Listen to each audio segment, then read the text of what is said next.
Hello,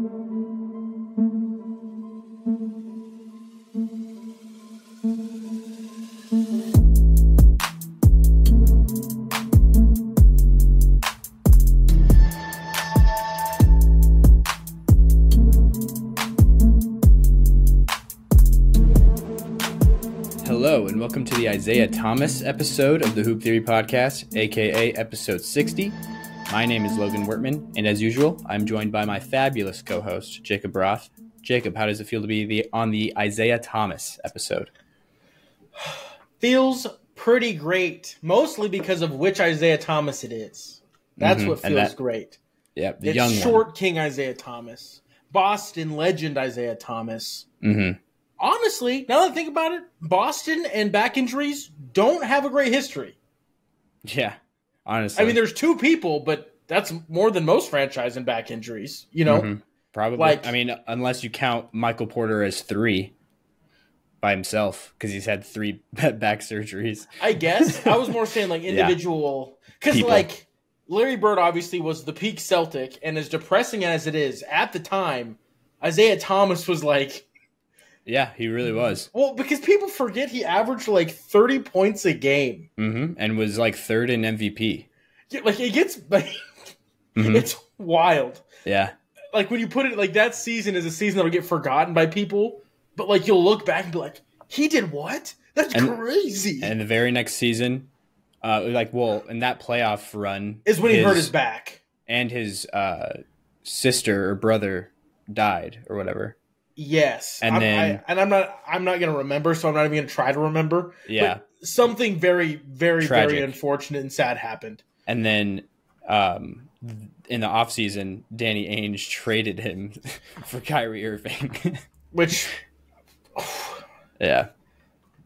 is like the all-time Ainge move of like. Well, and I think that was also because Kyrie didn't work out, like the start of the end. Like, Danny Ainge technically left on his own terms. Oh, yeah. Mm-hmm. But I feel like it was also like that was the thing, because that was the first time after that is when KD, because KD was that season, wasn't he? KD, what about him? KD was that. The post-OKC. Or was that the year before? Oh, yeah, no, that was... or maybe this is Anthony Davis. Was the next offseason. So the trade happened in the offseason... between 17 and 18. So Durant was the summer before. So then 80 was the summer, that summer. Where he was, or was it summer after? Agent? Yeah. I just remember that everybody was like, nobody wants to come to Boston because you're not treated like a human. You're treated just like a piece. Yeah, no. That was while AD was forcing his way out of New Orleans. That was 2018. So it was that season. So it was before all that went down. Or, well, okay, when I say 2018, it was, before, yeah. So the Isaiah Thomas trade happened in the summer before the season in which the AD thing happened. stuff happened. Yep. Mm-hmm. Because I just remember that being like a big, like thing. Because the Celtics looked way better when Kyrie wasn't playing. And so I just remember like, we had all this optimism. Mm-hmm. Like, yeah. And then it just wasn't optimism.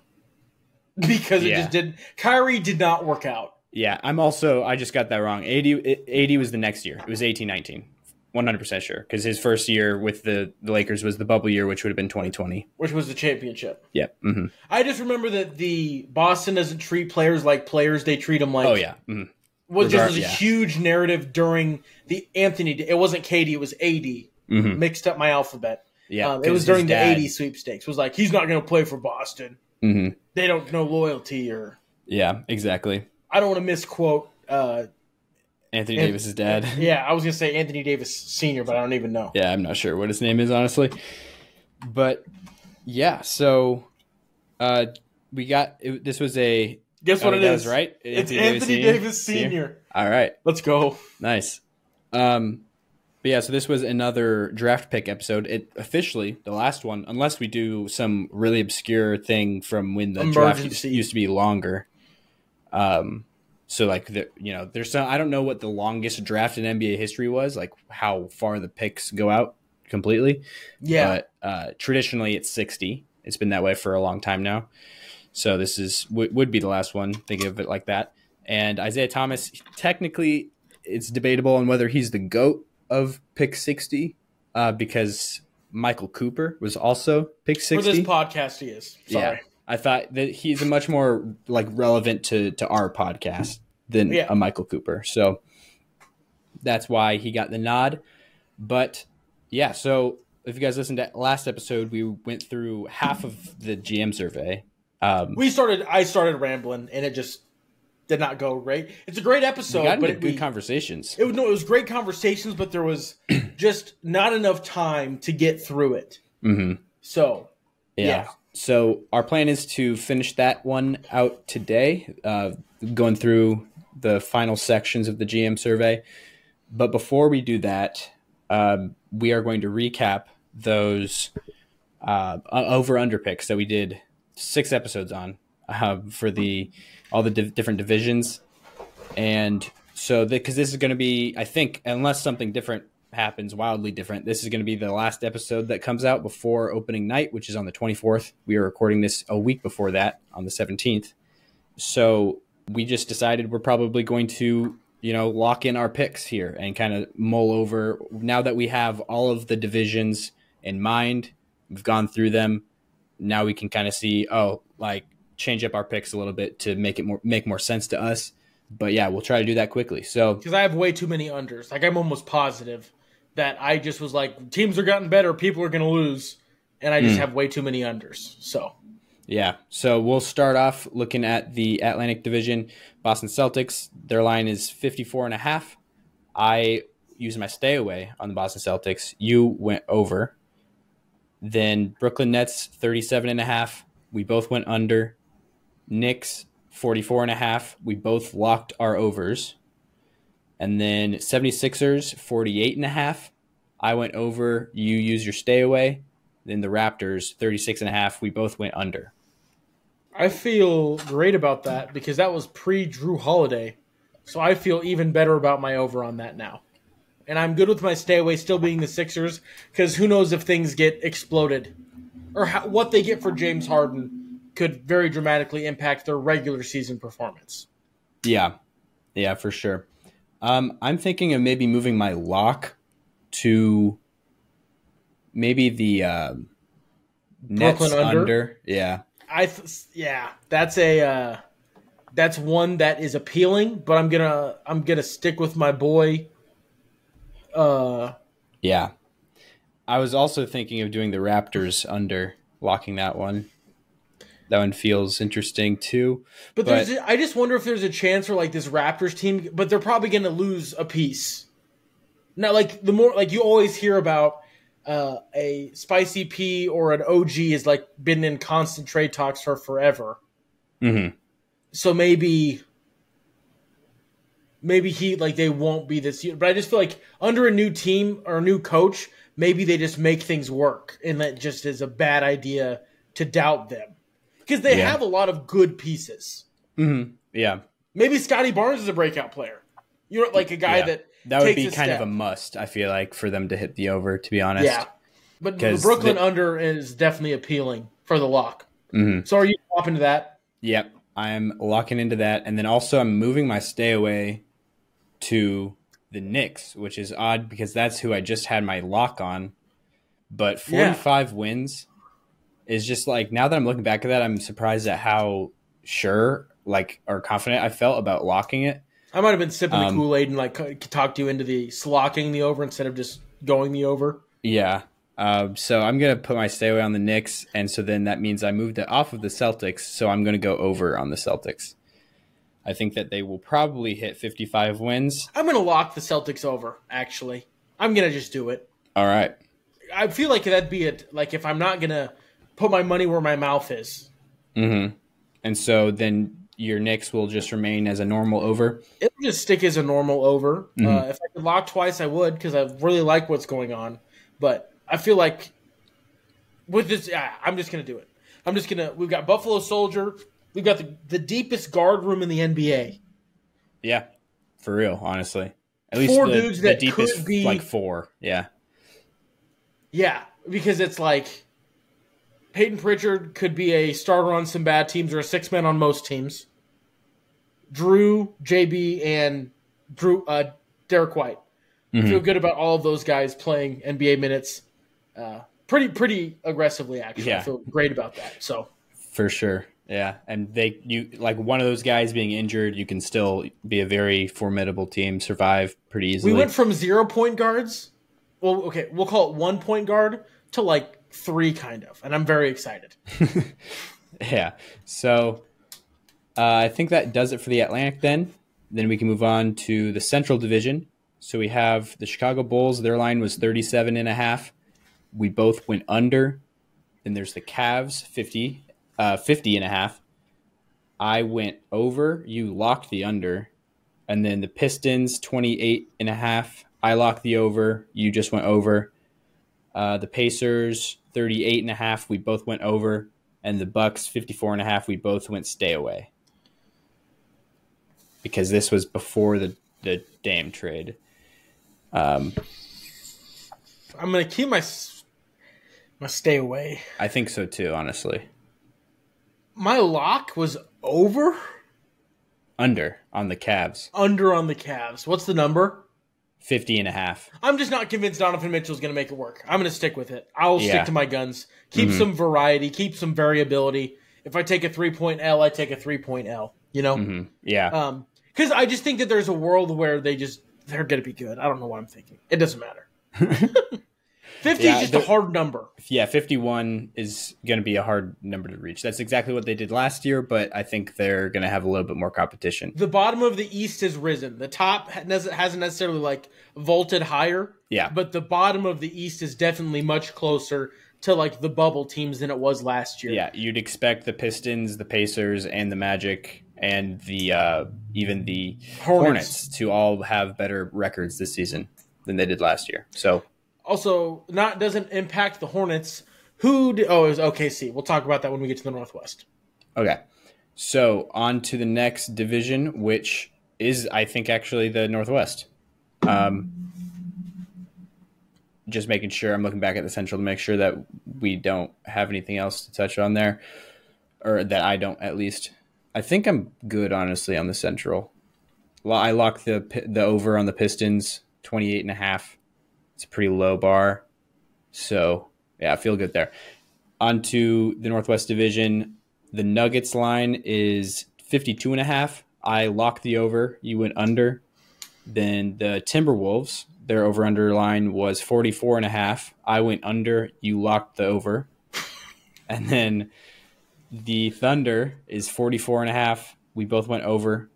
The Blazers, 27.5. We both used our stayaways, but at the time when we did this, the line was nothing. There wasn't even a line to put a... And that's why we made ourselves use the stay-away, because there wasn't anything to go off of. Yeah, but I just found I looked up their line recently after the Dame trade happened.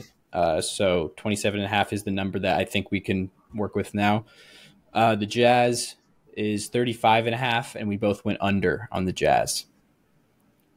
So I still feel like I'm going to stick with the lock on the over with the Nuggets. I'm going to bump mine to over. I don't know what crack I was smoking.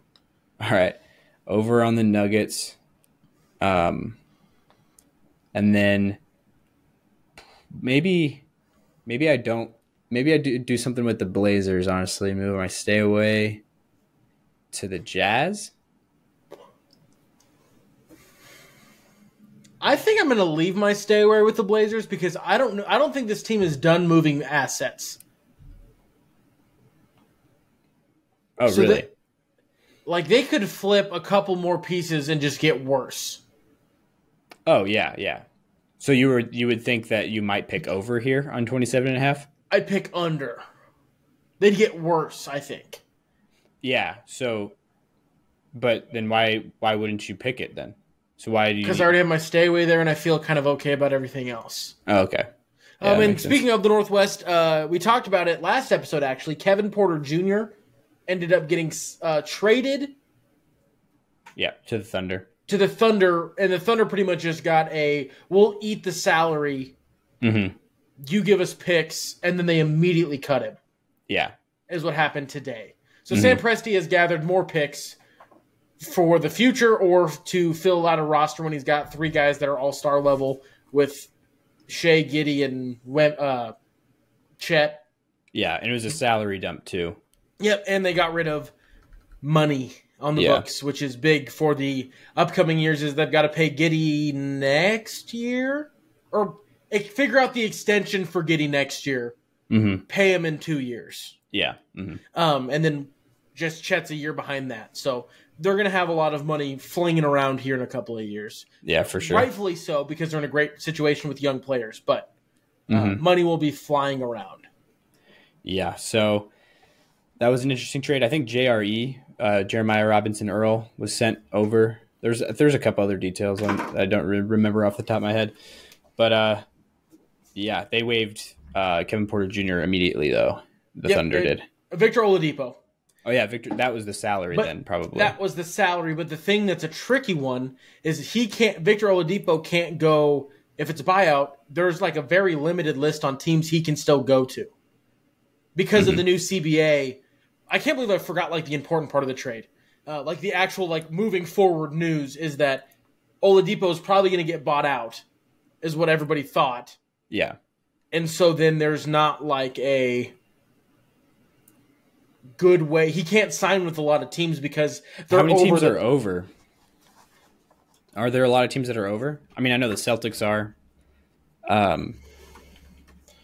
I guess this is probably not a question that we can find the answer to really fast. I will look for the answer while you kind of preview into the next thing.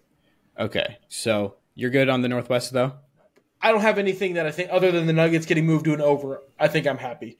Yeah, okay, so I don't know if I mentioned, I moved my stay away to the Jazz, and I'm going under on the Blazers. And yeah, I feel good about everything else, honestly. So moving on now to the next division, which is the Pacific Division. And we got the Golden State Warriors here. Their line was 48.5. I went stay away. You went over. Warriors, Minnesota, Suns, Sixers, Clippers, Nuggets, Bucks, Celtics, and Heat are all ineligible for Victor Oladipo to sign if he gets bought out. The Wizards barely slide in there. This is right. Yeah, this is for 23-24. You're on Spot Track, or what are you on? Spot Track. Okay, cool. Because it's Golden State 225. Minnesota, I did not realize, was at 213. Yeah, because Suns are at 198. Sixers at 197. Clippers at 194. Nuggets at 191. Bucks at 189. Celtics at 185. And Heat at 184. The line is 182. The Washington slides right in at 180, 180. So, like, the biggest contender that could, not that Oladipo is the same Oladipo that, like, he was or people thought he could have turned into, but, like, you've got Cleveland that's under, the Lakers are under. Not that I think that he would fit really at all. Pelicans are under in terms of playoff prominence. Pelicans, I don't hate the Pelicans or Thunder the Cleveland are well fit. under. So he was on the Thunder though, so he doesn't probably go back. Yeah, I'm saying that he'd get bought out and then get less money wherever he goes next. Yeah, because maybe they'd want Oladipo back just on less money. Less money, yeah. That Knicks not really Knicks. There's not a guard. Anyway, that would require further thought. But a lot of the big contending teams, they're just not available to pick up Oladipo for like a nice, easy, give him 12 minutes a game and just kind of let him be good at basketball. Yeah. It actually shocks me how low Boston is on this. On the salary cap sheet? Yeah, thing? With all the, like, they're only 3.5.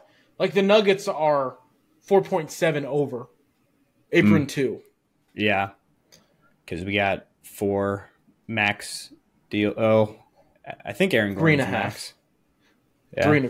Not 3.5, but it's like it's high 20s of a year, I think, at least. Everybody else is at least like 35-ish. What's crazy, though, is only 3 teams are technically under the first hard cap apron. Oh, really? Yeah. So that's 172? This is the first apron is 130 something. Oh, what is that apron? That's just what the old, like the tax one used to be, pretty much. I thought it was the floor was 122, and then the next one was 136. Oh, really? Okay. Well, that's what Google said. This could be wrong. When we covered this before, the numbers we nailed down was 122 was the floor, and then 172 was the start of the next bracket, and then 182 was the. That's what it is. Okay, so going off, I don't know why I thought 136. I don't know where I got 136. Maybe that's a really old number. It could be from like several years ago. Yeah, because 136. No, what's the number? Yeah, these are all operating around a 136 number. Because it says like cap space, and then it maths out to 136. As like the cap? Oh, that might be like just the regular salary cap. That it doesn't really matter. Yeah, it's like it's the just pretend like cap. it's a zero. It basically it's a line to compare where people are in relation to it, basically. Yes. So, because the National Basketball Association announced that the salary cap has been set to 136.021 million for the season, but the tax level is the one. It says 165. But first apron 172, second apron 182, minimum is 122. Okay, so there's more lines than we thought. Well, the lines that matter in terms of reality for team building and not just like owner pays more taxes.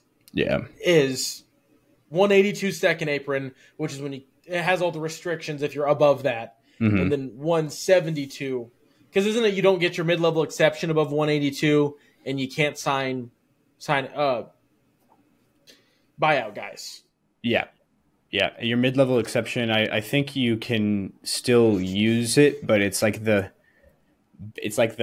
tiny one or whatever. Because like there's the veterans minimum. Yeah, it's like 4.5.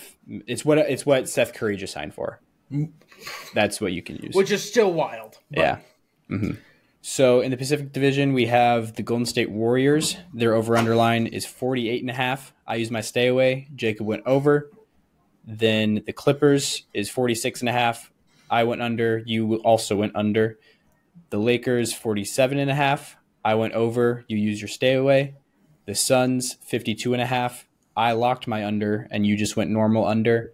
And then the Kings 44.5. I went over, and you locked the over. Okay, I'm gonna have to shuffle this one around a lot. Oh, you think so?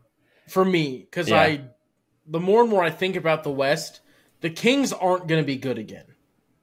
Oh, really? Not like that, I don't think. Sabonis and Fox is probably their option A. Yeah. So I'll make Kings a regular under. An under. Maybe I just go regular over. Do whatever you think. I'm going to do regular over. I'm going to do regular over as opposed to my lock over. Lakers, I went under. They're just built to be. No, you used your stay away. My stay away on the Lakers? Clippers was an under, and the Suns was an under. Okay, so I'm going to do my stay away on the Clippers. Yeah, that makes sense, honestly. And I'll do a over on the Lakers because they're just built to be better in the regular season than they were last year. Over on the Lakers, okay. And then Warriors, I did over. Yep. What was the line? 48.5, so 49. Yeah, I'm good with that. I'm happy with that. Okay. Fair enough. Did I add more wins now? I'm worried I did. You have 3 overs, 1 under, and 1 stay away. And you haven't used a lock. Oh, I got a lock. I think I lock Lakers. Wow. Yeah, I guess that's the one I feel the best. No, Golden State lock over. Oh, really? All right. Yeah. I'll just lean into that. I think that Chris Paul being the leader of your second unit is broken, because it is. Just busted. Yeah. No, for sure. Yeah, I don't feel great about it, but that's what we're doing. Fair enough. Kings. Okay, I think I might. I don't know if I'll change anything, honestly. Lock the under on Suns. Stay away on the Warriors. Kings over. If anything, I would flip. Like, the thing I'm thinking about is maybe moving my stay away to the Kings and then going under on the Warriors. Yeah. But I don't want to make our things the same because the more we talk about it, like this always happens, the more we talk about it, the closer we get to the same point. Yeah, I'll stick with it. I'll just stick with what my revisions were off the top of my brain because if I think about it too hard, I'll go in circles. And this division is interesting because everyone's line is high. Yeah. It's lowest one is good. Yeah, the lowest one is 44.5. Which I don't think is wrong. Like, I think this is one of the best divisions in basketball. It is the best, yeah, I think. Like, I mean, it's got the most championship, I don't want to say potential because no one's like the top runner, but like a healthy Clippers is terrifying. I think the Lakers will be much improved in the regular season. And that's all we're talking about is the line. It's not NBA champion odds. It's odds for wins. So it's like a tough, there's just a lot of wins to go around. Like, not as many wins to go around as this team or this division needs, it feels. I feel like the Kings will be the butt end of the joke again. Kings and the Clippers, if they're not healthy. Healthy Clippers, different story. But they'll be the butt end of the joke, the Kings, you said? Yeah, in terms of just losing stuff. So do you think you want to change from an over to an under? Yeah, I think I have to. This is what I mean. I'll talk myself out of anything, but I feel like I have to. Okay. Like, someone has to lose. There's too many games where they play each other. Yeah. Where, like, people just have to lose. Yeah, I don't see the Suns hitting 53 wins, personally. That's so high, too. Yeah. So you have the under on them already. So okay, so yeah. Yeah. We both do. I locked my under on the Suns. I'll stick with my Warriors being good. They've done it before. They've seen a crazy regular season. Yeah, whatever. I'm not going to be happy with any of these at the end of them, but that's as happy as I'm going to be. Yeah, makes sense. All right, so that does it for the Pacific. Moving on now to the Southeast Division. So we have this, like, we're just jumping from the best division in basketball to the worst division in basketball. So in this division, we have the Atlanta Hawks. Their over-under line was 41.5 wins. We both went under on the Hawks. The Hornets is 30.5. I used my stay away here. You went under. The Heat, 46.5. I went under. You locked the under. The Magic, 36.5. I went over. You went stay away. Then there's the Wizards, 24.5. I locked the under, and you went under. This was actually the Hornets line was the reason why I wanted to actually do this and revisit it, because when I was looking through to make a spreadsheet out of it, I saw my pick on the Hornets. I was like 30.5. Like I thinking back, I was like, I thought the Hornets line was like 34.5 or something like that. But 30.5, not like, I feel like getting 31 wins, which is not a lot more than they got last year without LaMelo the whole year, you know? It just feels like that it's probably an over. So somewhat like the same logic of the Pacific, somewhat they play each other too often to win that many games. They play each other too often to lose that many games. Yeah. And if they have LaMelo, PJ Washington looks like he might have found something. I mean, he had one crazy preseason game, but he's always been like on the edge of like, wait, did he get it figured out? Did it click? Yeah, he was like one of the last free agent signings this summer. Like he was a free agent all the way up until like last month. Which is crazy. Yeah. Just because it feels like in a good system, he'd be a way better player. Or in a better place. Also, blew past it in the Central because I didn't think of it. Amani Bates is going to be a steal. Oh, you think so? We can talk about this for Rookie of the Year. Not that I think he's going to win Rookie of the Year. But yeah. But that would be like a value bet, throw $5 on it, and you'd be like, you'd win. I'm pleasantly surprised. Yeah, Anyway, sorry. No, that works, though. I mean, so wait, did you change anything through that? Other than I agree with you, did I say under? Yeah. 30.5? That's so low. Yeah. I'm going to stick with it. I'll stick with my previous guns. I think it's wrong. No, then I'm going to go over. I'm just going to go over because I feel like that's just wrong. Yeah. Not thinking this team will win 31 games. Mm-hmm. Yeah, so I think I'm going to move my stay away to either the Magic or the Hawks because I feel like 42... Is my stay away on the Magic? Yeah. I probably was... Okay. Mm-hmm. Yours is on the Magic. I'm thinking about moving mine there because 37 wins is actually a decent amount for a bad team. You know what I mean? But there's a world where I think that like they get stuff figured out and they're just good. I know. That's why a stay away feels good. Hey, Adam, the league is primed for expansion. Yeah. You could do 4 teams right now and the league would still be healthy. Exactly. We would still not be in the dark ages of 2011 through 2014 or whatever that stretch that is widely recognized as doo-doo cheeks. Yeah. Like, there is so many guys that aren't even playing that in the right situation are a 20-point-a-game guy. Like, that's where the NBA is at. Uh-huh. 34 teams would work. I don't want to say 36 because that's kind of insane. But, like, 34 teams, I think that there's enough players that could sustain 34 competitive teams in the NBA. Because right now, it's like uber competitive where, like, the worst team in the league would have been a playoff team 10 years ago. Yeah, for sure. No, I totally agree. It's wild. Like crappy teams don't get into the like. It used to be like an 8 seed was a terrible basketball team. Yeah, I've thought about that too. Case anymore. Recently, 8 seeds are like that is a really good team. Like any of the teams that make it into the playoffs for the most part are like those are really like competent basketball teams. But back in the day, I remember like, oh, an 8 seed in the playoffs. Like, why are they even here? You know, like they have no competition. Like how the Magic used to play the Bucks in the first round. You know, like 1-8 matchup. It was like not a competition. Yeah, this is gonna be ugly. Mm-hmm. And now it's like, it's still like the 1 seed's better. No duh, they're the 1 seed. Mm-hmm. But like it's way more even. Yeah, it's so much closer to the same level. Like it's not like the Heat beat the Bucks last year with Giannis completely out. Like he played a decent amount of minutes in that series, and even while he was playing, the Heat were beating the Bucks. Yes, and it was like, and the Heat were hot and all these things. Like they played, had a great playoff series run, but. And the Bucks botched that as bad as you can botch a series. They did not play well at all. Yeah. But like the only team that was like a little rough was the Nets, and that's because that wasn't the Nets team that had that record. They weren't supposed to be there. Yeah.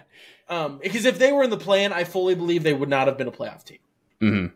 They would have not been in the playoffs if they had to make it through the play-in. They would have not made it. For sure. We would have seen probably Chicago. They were well under 500, I believe, after the KD trade. The only piece of optimism was Miles Bridges. Mikal Bridges. Yeah. Michael Bridges. I heard somebody say that today in a video. It was one of those shorts on Facebook. But anyways, it reminded me of how we talked about that a couple episodes ago.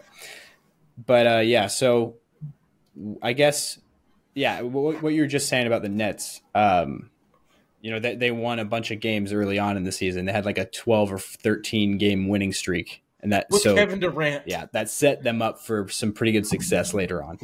But anyway, so looking at the Southeast Division, I locked the under on the Wizards, which I feel decent about, but I think I'll keep that. I think my stay away will be moved to the Hawks, maybe.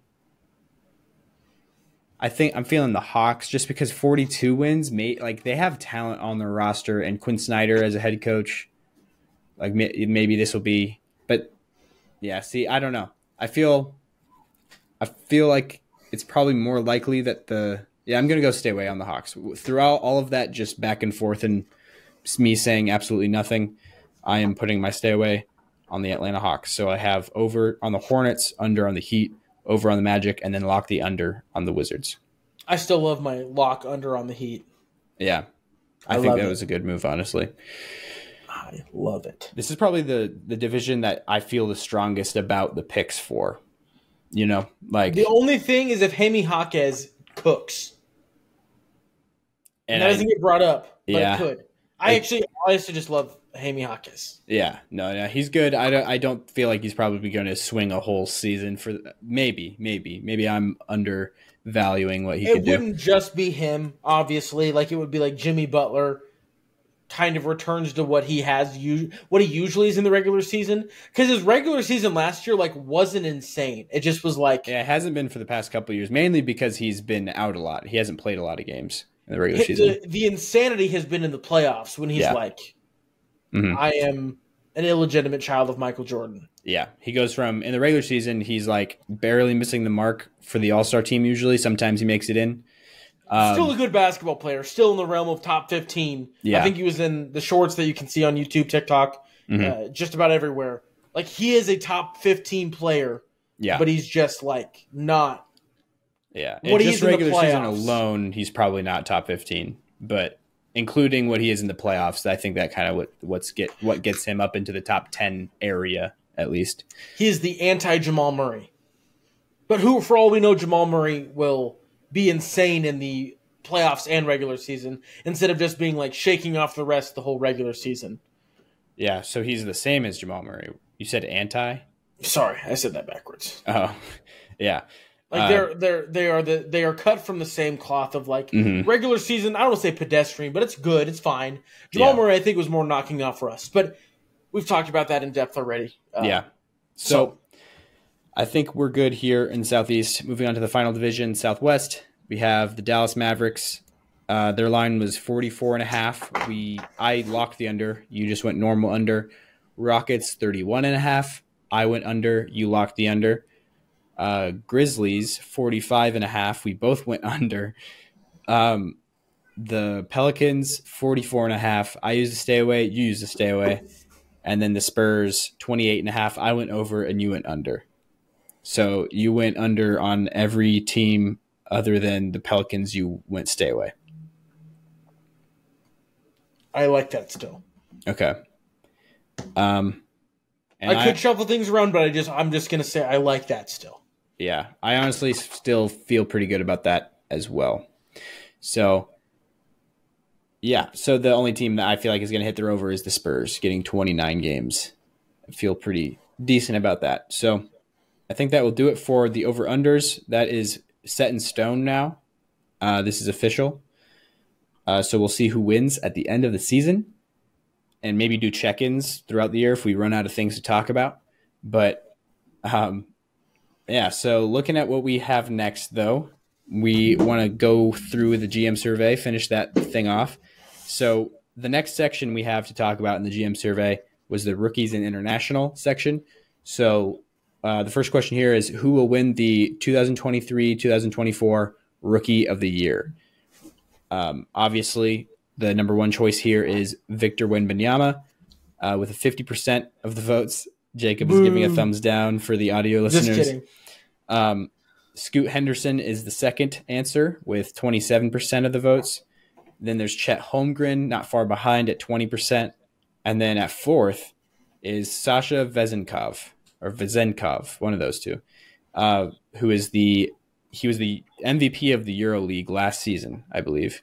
And he is a rookie at the age of 26 or something like that, maybe even older. He is in his prime of basketball. Yeah. Or nearing his prime of basketball. Mm-hmm. With Sacramento. It's kind of a Bogdan Bogdanovic type of vibe, how he coincidentally came over to the Kings when he was 25, in the middle of his prime. So, yeah, I think he got one vote because, 3%. 3%. So, I think that, this question, I get Wemby should be the odds-on favorite. But there is a world that I think Victor Wembanyama ends up third place in Rookie of the Year voting. Oh, yeah, there's a world, for sure. I think it's not the most common world, but it's second place. Because if Oklahoma City ends up a 4 seed and Chet's a huge part of that, he has to be in the consideration. It'll be like the Melo versus LeBron Rookie of the Year. How? I was going to say the Ben Simmons, Donovan Mitchell. Because, Ben Simmons' team was just better and, was higher. Yeah, but they were both playoff teams, at least. Yes, and I don't know if Scoot or Wembanyama will have the playoff team. I doubt thing to add. But they're also going to be option 1 in some essence, and Chet's like option 2.5 to 3. Yeah, so it won't be exactly like Melo versus LeBron because Melo. Those are both like, we're guys. Yeah, we're here. And Melo, welcome to the club. Melo was on a really good defensive team that had no offense, so he was like their walking offense. It's just like go do stuff. Yeah, just go cook. Yeah, LeBron was just given the keys to everything with the Cavs, who was still a really bad team, and they didn't make the playoffs. So it was like, who should we give it to? The guy who had better team success, and so that for those that don't remember, I don't even remember it because I was only like 5 years old, but that was a very close Rookie of the Year voting that year. Justifiably so. Yeah. So I think Victor Wembanyama winning it is probably my choice for the most likely scenario. But I do agree. I feel like I would put Scoot too, to be honest, just because both those guys, I feel like they're going to be leading the charge as like, the best players on the team, putting up the most numbers. Chet, I think, is going to have a really efficient, good season, playing a very valuable role. If Chet is a definitive second option for the Thunder and they end up the 4 seed, I think Chet's the guy. Like if it's Shea and then Chet, because like they're just different players, they're different pieces, obviously, and unless Chet goes crazy, Chet's not overtaking Shea Gilgeous-Alexander. He's just not going to. There is not a world where that happens. And he's most likely not overtaking Josh Giddey, but he could, is what you're saying. Could, yes. And I just think that this rookie class, I think there's like a lot of guys that are going to end up being good. Yeah. Like I think that, the upcoming class, not near as prosperous, not near as much gas. Like if you wanted to be paid a lot more because you'd be the first overall pick, the first like 20 picks in this year's draft could just be like, we're going to wait one more year. And you'd be the first overall next year. Yeah.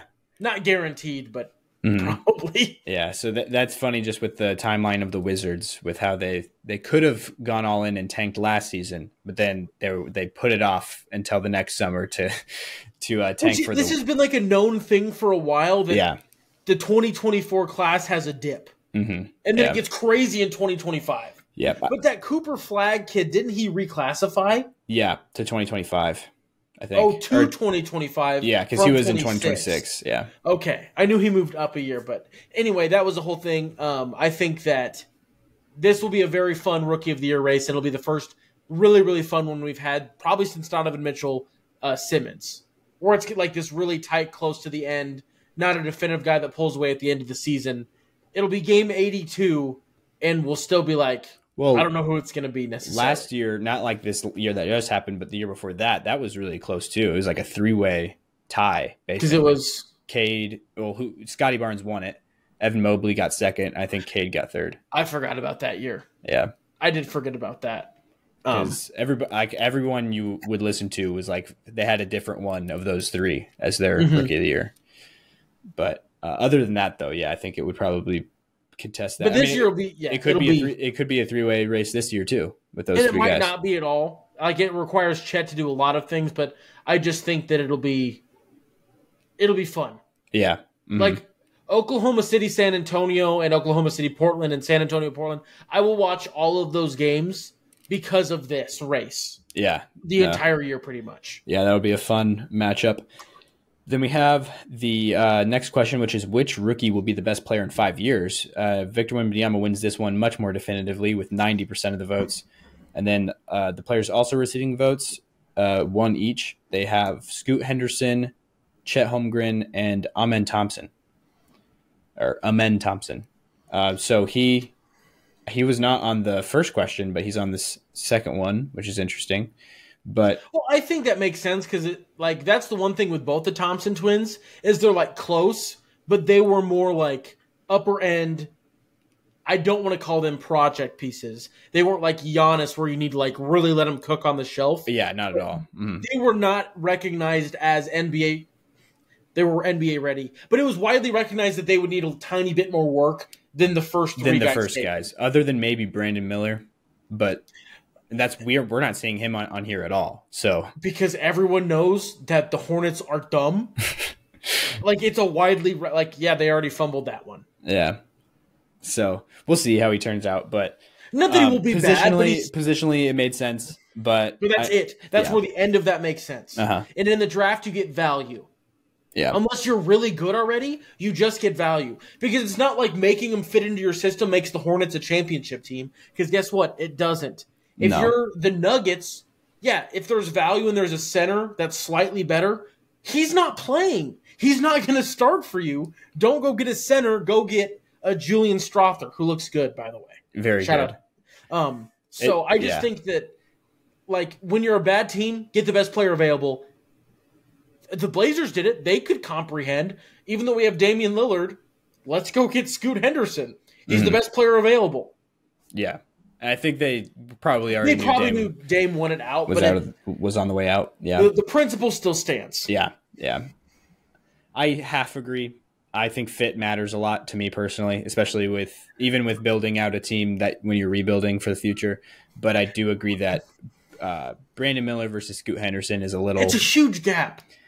It's mainly in personality. I feel like now I'm coming more. One isn't connected to a murder, and the other one is. Yeah, there's one too. Place. That's even more so. But like Brandon Miller to me gives me a little bit of a.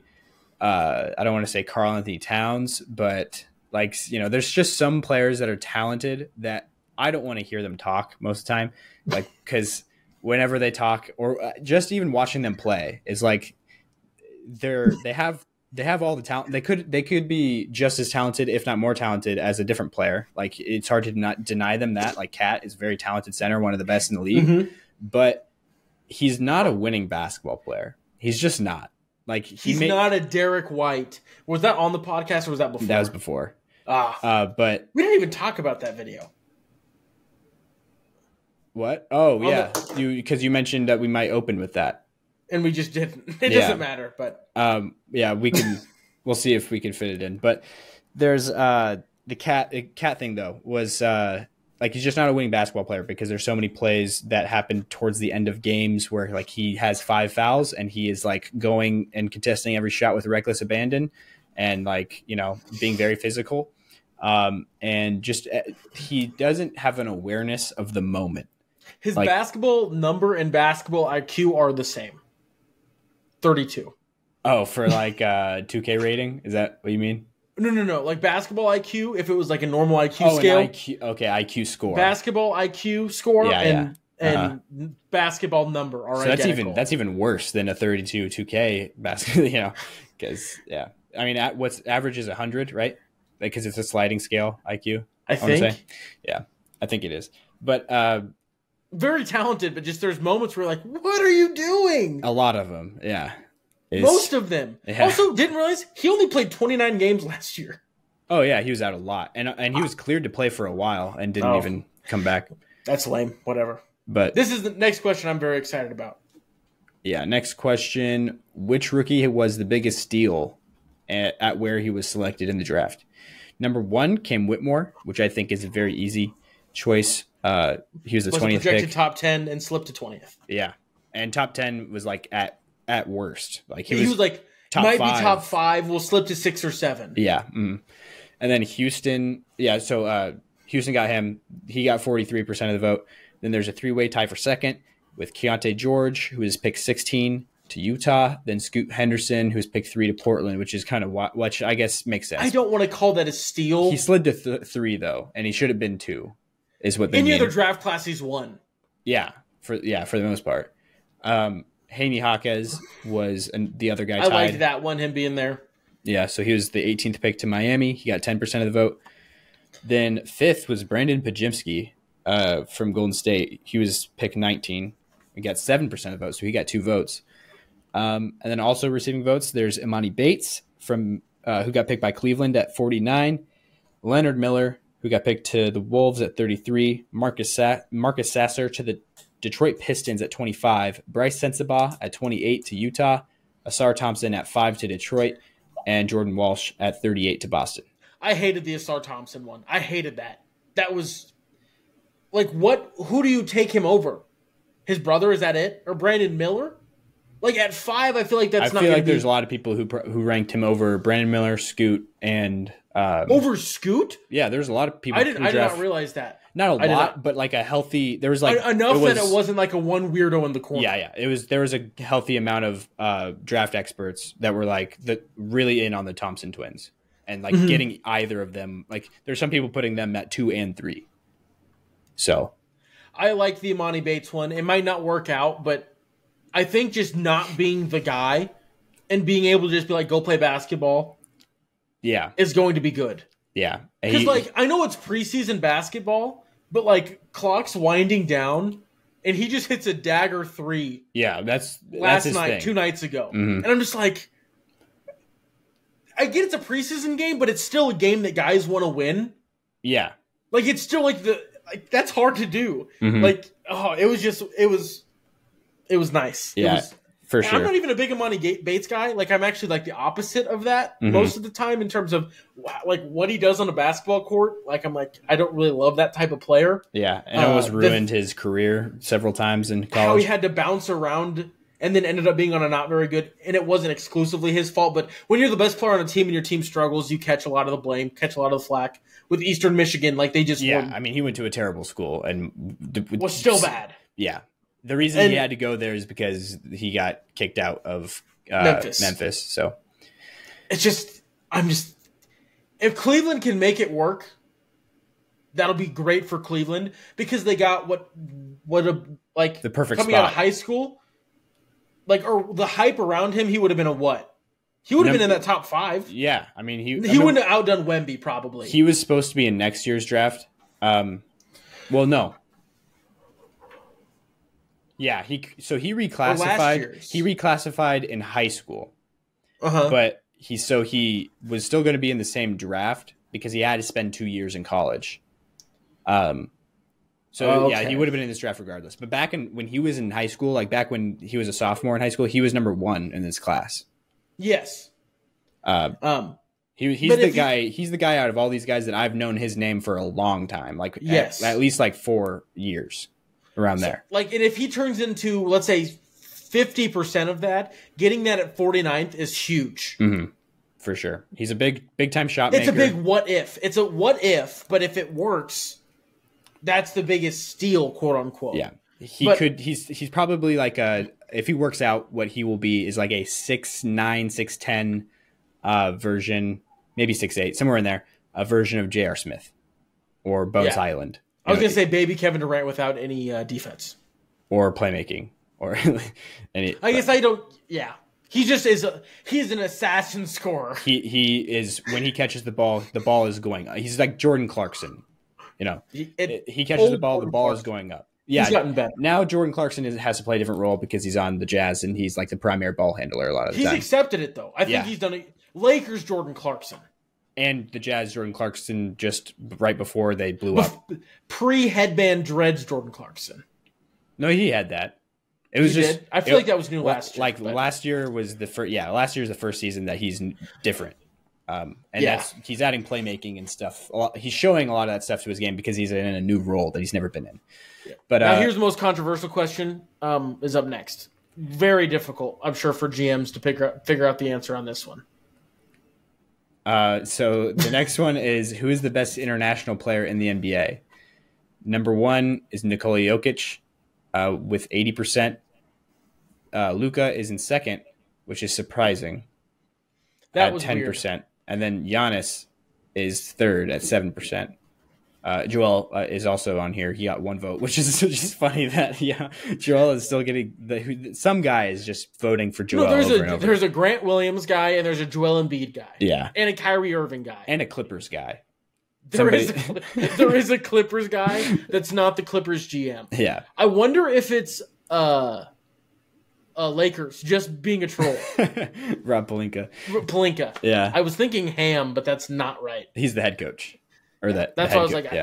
Yeah. So, but this question does not make the answer to this question does not make sense to me at all because if we're talking the best international player in the NBA, it should look pretty similar to the question way earlier on this survey, which was who is the best player in the NBA, and Jokic is both of those, and Giannis should be second in both of those, but he's not. He's third. It was, because Giannis did better in that one. Yeah, he was second. Also, never mind. I thought I had a thought, and then I retract. I reverse. Yeah, have we got to that question yet? Yeah, that was earlier. I think it was one of the first questions. That was MVP. Or who will MVP? Yeah, but I think there's a question that's also who's the best player. Oh no, it's just who will win the MVP, and then the next one is if you're starting a franchise and could sign any player, who would you sign? And Giannis beat Luka in both of those. But not in best international player. Yeah. Giannis isn't international, you silly goose. Which doesn't really make sense because Giannis is international. I'm joking. Okay. I was very confused for a second. But Luka, it doesn't make sense because you think he would fare better in those other questions. Not maybe not MVP, but the who would you sign today because Luka's younger. And so but yeah. The other people or the next question, I'm scrolling back down because I was finding the other one. The best international player in the NBA. Yeah, so I think we got everything there. Giannis was the pick last year. Also, I don't know if you saw, but we don't need to go into it, but ESPN, their top 100, they had Giannis at number 1. Did you see that? It's for clicks. Yeah. It's for clicks. Actually, I'm going to bring it up now. I don't know if I did in the episode. Derek White, been getting a lot of love on the internet by people that know ball recently. Derek White wasn't a top 100 player in the NBA according to that same ESPN list. Oh, really? I didn't even know that. No, he wasn't in the top 100, and that's why JJ Redick freaked out. Yeah. And was like, he's a top 50 player. Did you not watch the same playoffs I did? Yeah. And maybe he was like, if you would say Derek White is in the 50 to 60 range, I would be like, yes. Or 40, whatever. He's in that realm of like a good player. Yeah. I mean, I think he's probably not above 50, like under closer to 1 than 50, in that direction. He's not that direction for me probably, but he's not far. Like I feel like he's closer to 50 than 100. Yeah, he's in the top 75. I would That's say. A great clip from the Old Man and the Three podcast because it like opens with like JJ Redick lost his voice, I guess, and he's like, "Oh, I lost my voice. I'm not going to be talking very much." And then it cuts to him like screaming. You guys pretend to know ball. Derek White's not a top 100 player. And then he goes like, it's just clickbait. It's just to get clicks. And having Jokic not be the best player in the end, that would be like after Giannis in 21 dropped 50 on the Suns. Yeah. Right after the next day, being like, I don't think Giannis Antetokounmpo is the best player in the NBA. It's still LeBron. It's still I mean, I'm trying to think who would have been second in 2021. Probably. It might have been Jokic. Jokic was close up there. But yeah, probably Steph, honestly. But it just would be like that level of delusion is what they just did. Yeah, for sure. Jokic was 2 at least? I didn't say at least. I said he was up there. No, but Jokic was 2, right? Like on their ESPN list? Oh, yeah, right now. Yeah. Okay. Yes, for this season he's 2.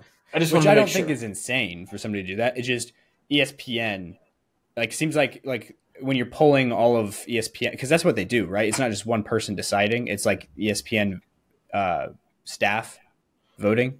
Maybe, I don't know. At least that's how I thought it worked. I'm not sure how their top 100 works. But that's interesting to me, if it's like a consensus thing, because I feel like that's interesting. But the next question, who is the best international player not in the NBA? Nikola Mirotic is number 1 at 37%. Eddie Tavares is number 27.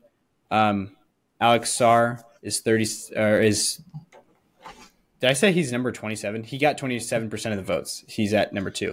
Third option was Alex Sarr, 13%, and then Musa. I don't know how to say his first name, but he used to be in the NBA. He was on the Nets, but he got 10%. And then Billy Hernangomez is at 5th with 7%, and then Juancho Hernangomez, his brother, also received a vote. And then another guy that I'm not sure how to pronounce his name. Very different from last year. Last year's top guy was Wemby. This seemed like a lot more like most of the guys in international play that are like good to be in the NBA are still here. other than Mirotic. They're like, okay, he could probably play back here if he wanted to, but he went back for mental health reasons. I think he wanted to be back home because he was in the NBA. He Pelicans. He wanted to be home, like his wife, and he was setting up. He wanted to raise a family back home. Is the reason why. Which is valid. Okay. For him. I thought you froze up for a second. Nope. Okay. I just was in pondering in thought. But yeah, I think both Hernan Gomez's, they were just on rosters. Yep.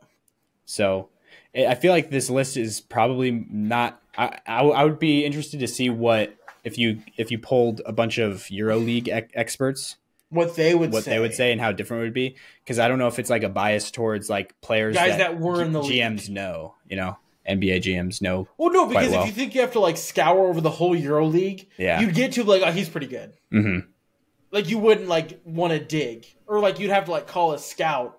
Yeah. And if your scout isn't completely versed in EuroLeague, that would be a nightmare to do. Yeah. That's the one question I would not want to answer on this whole thing.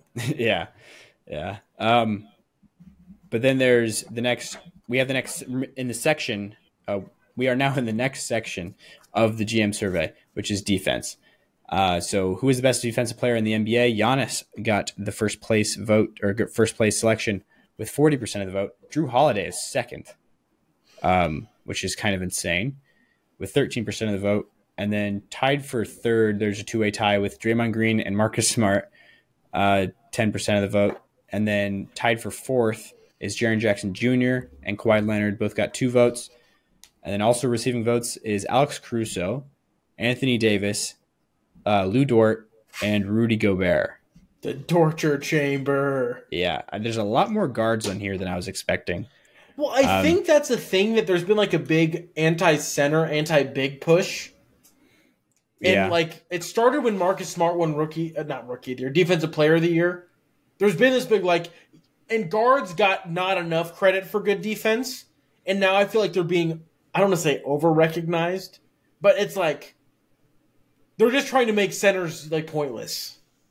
Which I don't know if they're making pointless. It's just before it used to be, if you're a center, you have way more value on defense than a guard. If I'm trying to build the greatest defense in the NBA, I start with a center. I start with a Rudy Gobert or an Anthony Davis or a Giannis. I don't start at Drew Holiday. Yeah. He's a great piece on defense. Exactly. I think the easiest way to put it is if you could have one defensive player, like one of these star defensive players, for like just average defenders, league average, who would make the most impact, like Rudy Gobert, Jaren Jackson Jr., Giannis, Anthony Davis, Draymond Green. Those guys are probably the answers there.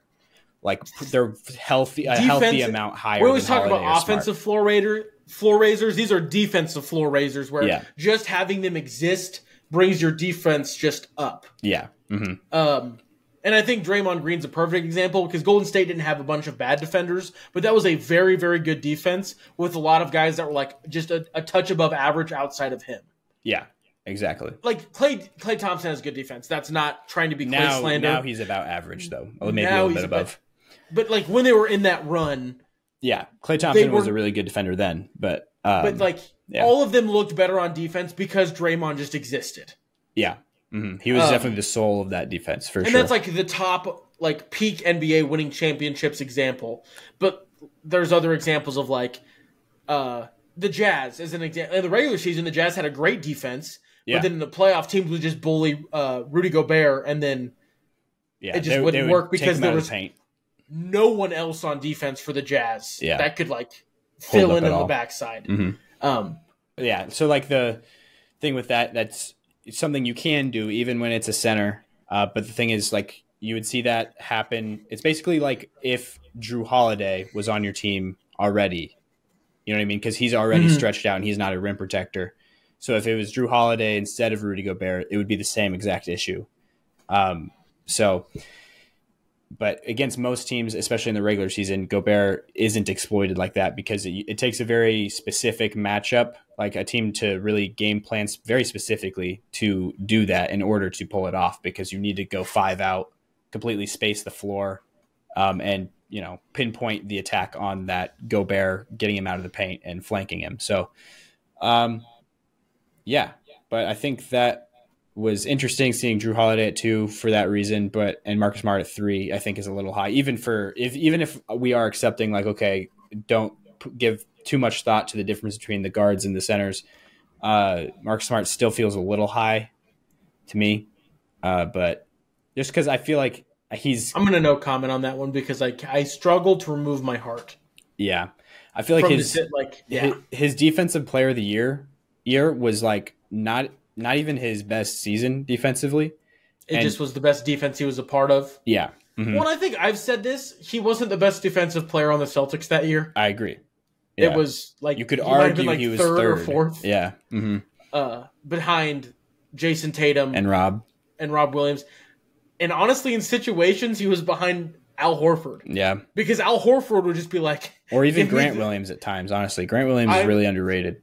That's true. Like, that season, actually, specifically, before we got, like, the whole I'm going to make them both, and I'm PJ Tucker, too. He's still one of the more versatile players in the NBA. Like, defensively, yeah. Because he doesn't do it with length like other people do, like Tatum. Like because he's built like a brick house. Yeah. He's just he can defend the post, like... scorers, the scoring threats in the post. He can match up with them, and then he can also defend wings, which is like one of the greatest moments I've ever seen is when Joel Embiid was backing down Grant Williams, and then like Grant Williams like locked his feet, and Joel Embiid just like did the backup, but Grant Williams didn't move. Yeah, I'm sure Joel fell down. Weird. Or did he not? I don't remember. I just remember it was just this like awkward moment of like that like power dribble to back into people. Yeah. And then there was no movement. It looked like someone like a 2K glitch. Yeah, it was pretty funny. Yeah, but yeah, I think Joel probably leads the league in falls per game. I think Anthony Davis might be second, but they should honestly track that. That would be good. Pretty likely he would have fallen there trying to get a call. Then on to the next one, which is who is the best perimeter defender. So kind of goes with what we're talking about, which is interesting because now Mikal Bridges is in here, which he didn't get any votes in the other one. But he's number 2 on here with 13% of the vote. Number 1, Drew Holiday with 50% of the vote. Number 3, Alex Caruso, which I think is very good spot for him. Either 1 or 2 or 3 for me for Alex Caruso, honestly. And then Marcus Smart tied for 3rd with Alex Caruso with 10%. And then the 5th place spot is Kawhi Leonard, which is kind of interesting that people are still giving him credit here where like we haven't seen him play in a while. Even we've only seen him do it in 2 games in the playoffs, and even then he's like for a while now he doesn't guard the best player on the other team. They put him on like one of the corner 3 shooters or something, so he can play offense. So it's just we haven't seen Kawhi Leonard be like a lockdown defensive player in a while, since he was in San Antonio. Probably I would say since one of those Maverick series where they could not stop Luka at all, so they finally were like, Kawhi, you're guarding Luka. Sorry, you have to deal with it. Yeah. One thing I did like from this whole one is the also receiving votes. Jason Tatum got a vote, and that made me happy because his defense gets just forgot about a lot. Yeah, for sure. Jimmy also got a vote, which I think is good. Lou Dort. Lou Dort. Mm-hmm. So pretty good. Pretty good list there. And then who's the best interior defender? Jaren Jackson Jr. Wow, I'm surprised by that. He's number 1. I think Anthony Davis is really underrated on both these lists. Also, how is Giannis the best in the league? But then, well, this was a thing that I like. But wait, sorry, we should give context. He's 6th. True. He's 6th on the best interior defender with 2 votes when he got what was it 40% of the votes for the best defense player in the league at the first place spot. So I think that it's also the same reason Marcus Smart is like 10% of the best perimeter, even though he was best defensive player, is like Giannis does more than just interior defense. Yeah. And like what the rest of the guys on this list are outside of AD are just like Draymond and Evan Mobley. And Draymond. But that's the bottom half of the list. But like the top is like Jaren Jackson Jr. I am inside the restricted zone defender. Yeah. And Rudy Gobert is same thing. Even Brook more Lopez. so. Brook Lopez is where you get like the most, the most, but also does okay. Like he's gotten better at like when you get him out there, like the pick and roll defense. He drops better. He drops like Gobert. Like so, Gobert has to do more defensively than Lopez. Lopez has been like, he's excelled in the most specific role. He's really good because he has Giannis as the guy running around doing the rest of it. Yeah, but he here is the worst in terms of transporting him to defend on the perimeter. Gobert is probably the next guy there, and Gobert's not really even that bad on the perimeter. And then Jaren Jackson's probably third on the list looking at it. Mm-hmm. So it just seems like it was just a hyper focus on like the restricted zone. Yeah. Like who's the best defender right there, 5 foot from the rim. And in theory, I think Jaren Jackson Jr. could be pretty switchable. But that's just not how it has not been in practice yet. They just their scheme is they have him in drop basically all the time. So, and it's worked pretty well. So I think they'll probably continue with that. But yeah, the other guys receiving votes though, I think we didn't really. I mean, Gobert's at second, tied with Brook Lopez. The next one, there's Anthony Davis and Draymond Green tied at fourth, and then Giannis is sixth. Seventh is Evan Mobley with 1 vote. So pretty good list there. And then who is the most versatile defender in the NBA? Giannis Antetokounmpo gets the first place vote here, or first place selection here with 37% of the votes. Draymond, 23%. Bam, 13%.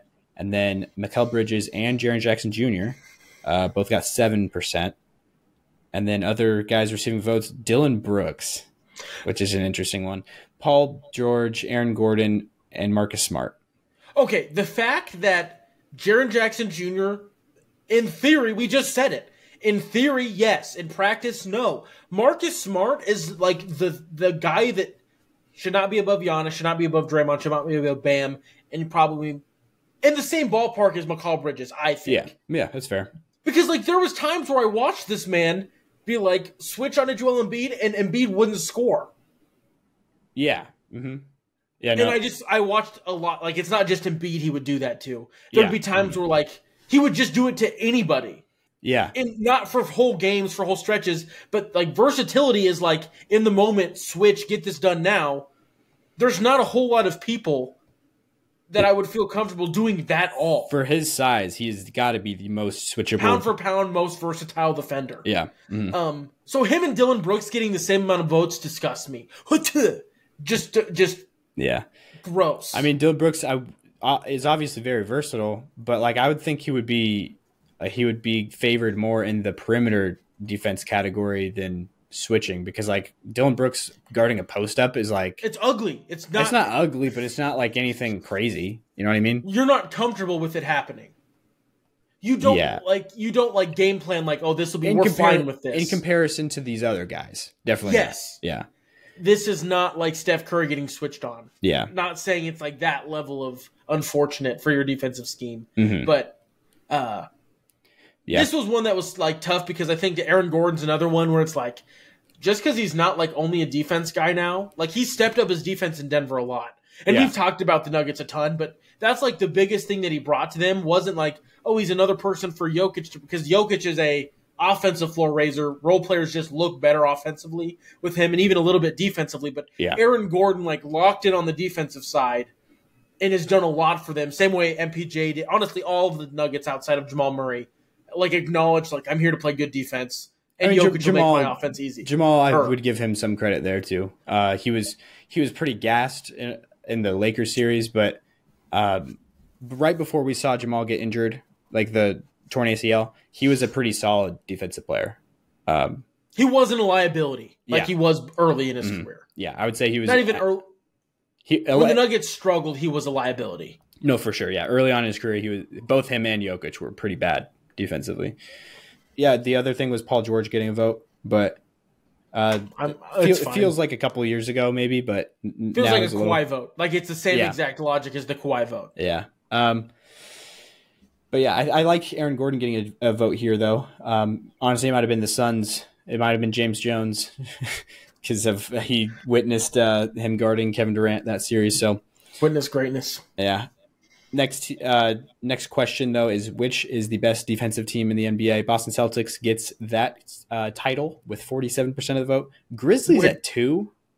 What in the world? I don't get it. Jaren Jackson Jr. and Marcus Smart. Desmond Bane? I don't know. I mean, it's good.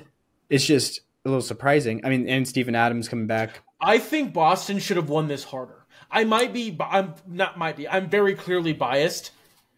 But Boston can trot out a team that has the potential to get votes for all and like defense in all 5 starting spots. Yeah. No other team could do that. Yeah, that's true. Like Drew Holiday has a chance to be an all NBA defense. Derek White has a chance to be it. Mm-hmm. Jaylen Brown, if he can like widen his eyes and get out of the tunnel vision, has a chance. He's a good defender. Jason Tatum. Weirdly enough, center is our worst defensive spot in terms of like on the scale of the NBA. Yeah. Mm-hmm. And that's just because, and I think he's a really solid defensive center though. KP? Oh, I thought you were talking about Al Horford. Yeah. Yeah, well, Al Horford is, yes. He's old, but he's still very solid. I watched him do it last year. Just cook. But like, and then like KP, if he doesn't have to worry about offense as much, maybe he turns into a. I mean, last year he was a great defensive player, and he was in New York as well. So, I mean, he's one of the best rim protectors in the league, and he's just because of his physical assets. Yeah, I mean, yeah, he's huge. So I'm more mad that the Celtics didn't win this by like 80%, and then everyone else shared the scraps. Honestly, I just don't really like the guys that or the teams that got the rest of the votes. Other than the Lakers got 1 vote, and I think they should be way higher on here. I think they should probably be 2. To be honest. Like Memphis has pieces, but I didn't get that one either. The one that Bucks, made me I get the Bucks not being as high just because Drew is gone. And that was a huge part of their front half. Yeah. And Middleton's hasn't been very good recently. But like the Cavs, Jarrett Allen and Evan Mobley's enough to get you 5th? I think so. I don't hate that one. I don't think they should be higher, but yeah. I mean, higher than the Lakers? No, yeah, I think Lakers should be 2. You said that. I was more saying that. But like, okay, this is the thing. Also, last year the Celtics got this with just about 2/3 of the league, 69%. Yeah, that's that. Wow. You went from that doesn't make any sense. Last honestly. year's Celtics this year, and felt like they got worse. That last year it should have been like a tie. Unless this survey went out before the Drew thing, that might. Well, no, then they would still have Robert Williams. The survey went out after the Drew thing. It says that. Okay, was it media days? Oh, it did. Yeah. Okay. Mm-hmm. So, yeah, I think that it should be. Yeah, it should be the Lakers at 2. I get Cleveland at 5. I think Cleveland has the best defensive front court in the NBA, with Evan Mobley and Jarrett Allen. But then it's Darius Garland, Donovan Mitchell, and their 3 would be Isaac Okoro would make it a good defensive lineup, but Max Strus is okay defensively. So I don't know how the Celtics, in terms of comparison to the NBA, became a worse defensive team this year as opposed to last year. I don't get that. Maybe it's like a Joe Mazzulla factor, being like he's not an Ime scheme defensively. Yeah. Maybe I don't know. And this might be betting on, like, they might be interpreting this question as guessing who's going to have the best defensive rating this year. You know, because Memphis, I believe, had that last year. I want to say, and Cleveland was very high. Cleveland was like 3, I think. They were in the top, whatever. The Cavs were the best last year. Then it was Grizzlies, then Celtics. Okay. 110.6, 111.2, and then 111.5 for the Celtics. Bucks, Bulls, Pelicans, Suns, Sixers rounded out the top 7. Yeah. I don't know why I picked 7, but it was all close. Like 111.9 was the Bucks, so it was all within point or 1 even between the Cavs and the Bucks. Yeah. In the playoffs, when we saw the Lakers, they were clearly, I think, the best defensive team in the playoffs this year. So that's what I'm basing that on. Like having a new team and AD saying he's going to play all 82 this year, feels like they should probably be higher than 7th or whatever. In the playoffs, the Lakers were the 4th best defense. Yeah, but it's hard because of who you play against. Yeah. Playoff defensive rating doesn't mean a lot, but I think watching the games, it was pretty clear that the Lakers were the hardest team to really score on. You know, they were like the team that was doing the most defensively. they played some really good teams. Obviously, they played the Nuggets, who I don't know if we had the best offensive rating, but we were the best offense for sure in the playoffs. So that would the definitely Nuggets hurt. had the best offensive rating at 119.5. Yeah. So Celtics second at 117.2. So that just by the math of it, them playing the Nuggets for 4 games is going to absolutely tank their defensive rating. Yep. So then looking at the coaches, so who's the best head coach in the NBA? Eric Spoelstra is number 1. Tyronn Lue is number 2. And I should mention the percentages. Spoelstra is 73%. Lue with 10%. Steve Kerr with 7%. Greg Popovich tied with him. And then Michael Malone got a vote at 5th, which is not bad, honestly. I kind of like that nod to him after getting the championship. Popovich doesn't deserve votes. It's the same thing as Belichick Brady, and you can't change my mind. I mean, nobody's really criticizing Popovich as a coach recently. Like, people are criticizing Belichick, right? Because isn't Belichick kind of like, people are like, he's doing a bad job right now? Well, that's because Boston people are stupid. Oh. But yes. Okay. He's doing a bad job because he hired poor assistants is the biggest thing. Like, his offensive coordinator was a defensive coordinator last year, and I'm not making that up. That seems fake, but that's legitimately what it was. Say that again? Last year's offensive coordinator for the New England Patriots is a defensive coordinator. Like traditionally. Has been a defensive coordinator every other step of his time in the coaching realm of the NFL, but they just made him an offensive coordinator this past year. I'm guessing that doesn't happen very often. No, I don't even know if it ever has. It didn't work. Yeah. Anyway, I just think that this should be Eric Spoelstra, 97%, and then 1% to Michael Malone, because that's who beat the Heat.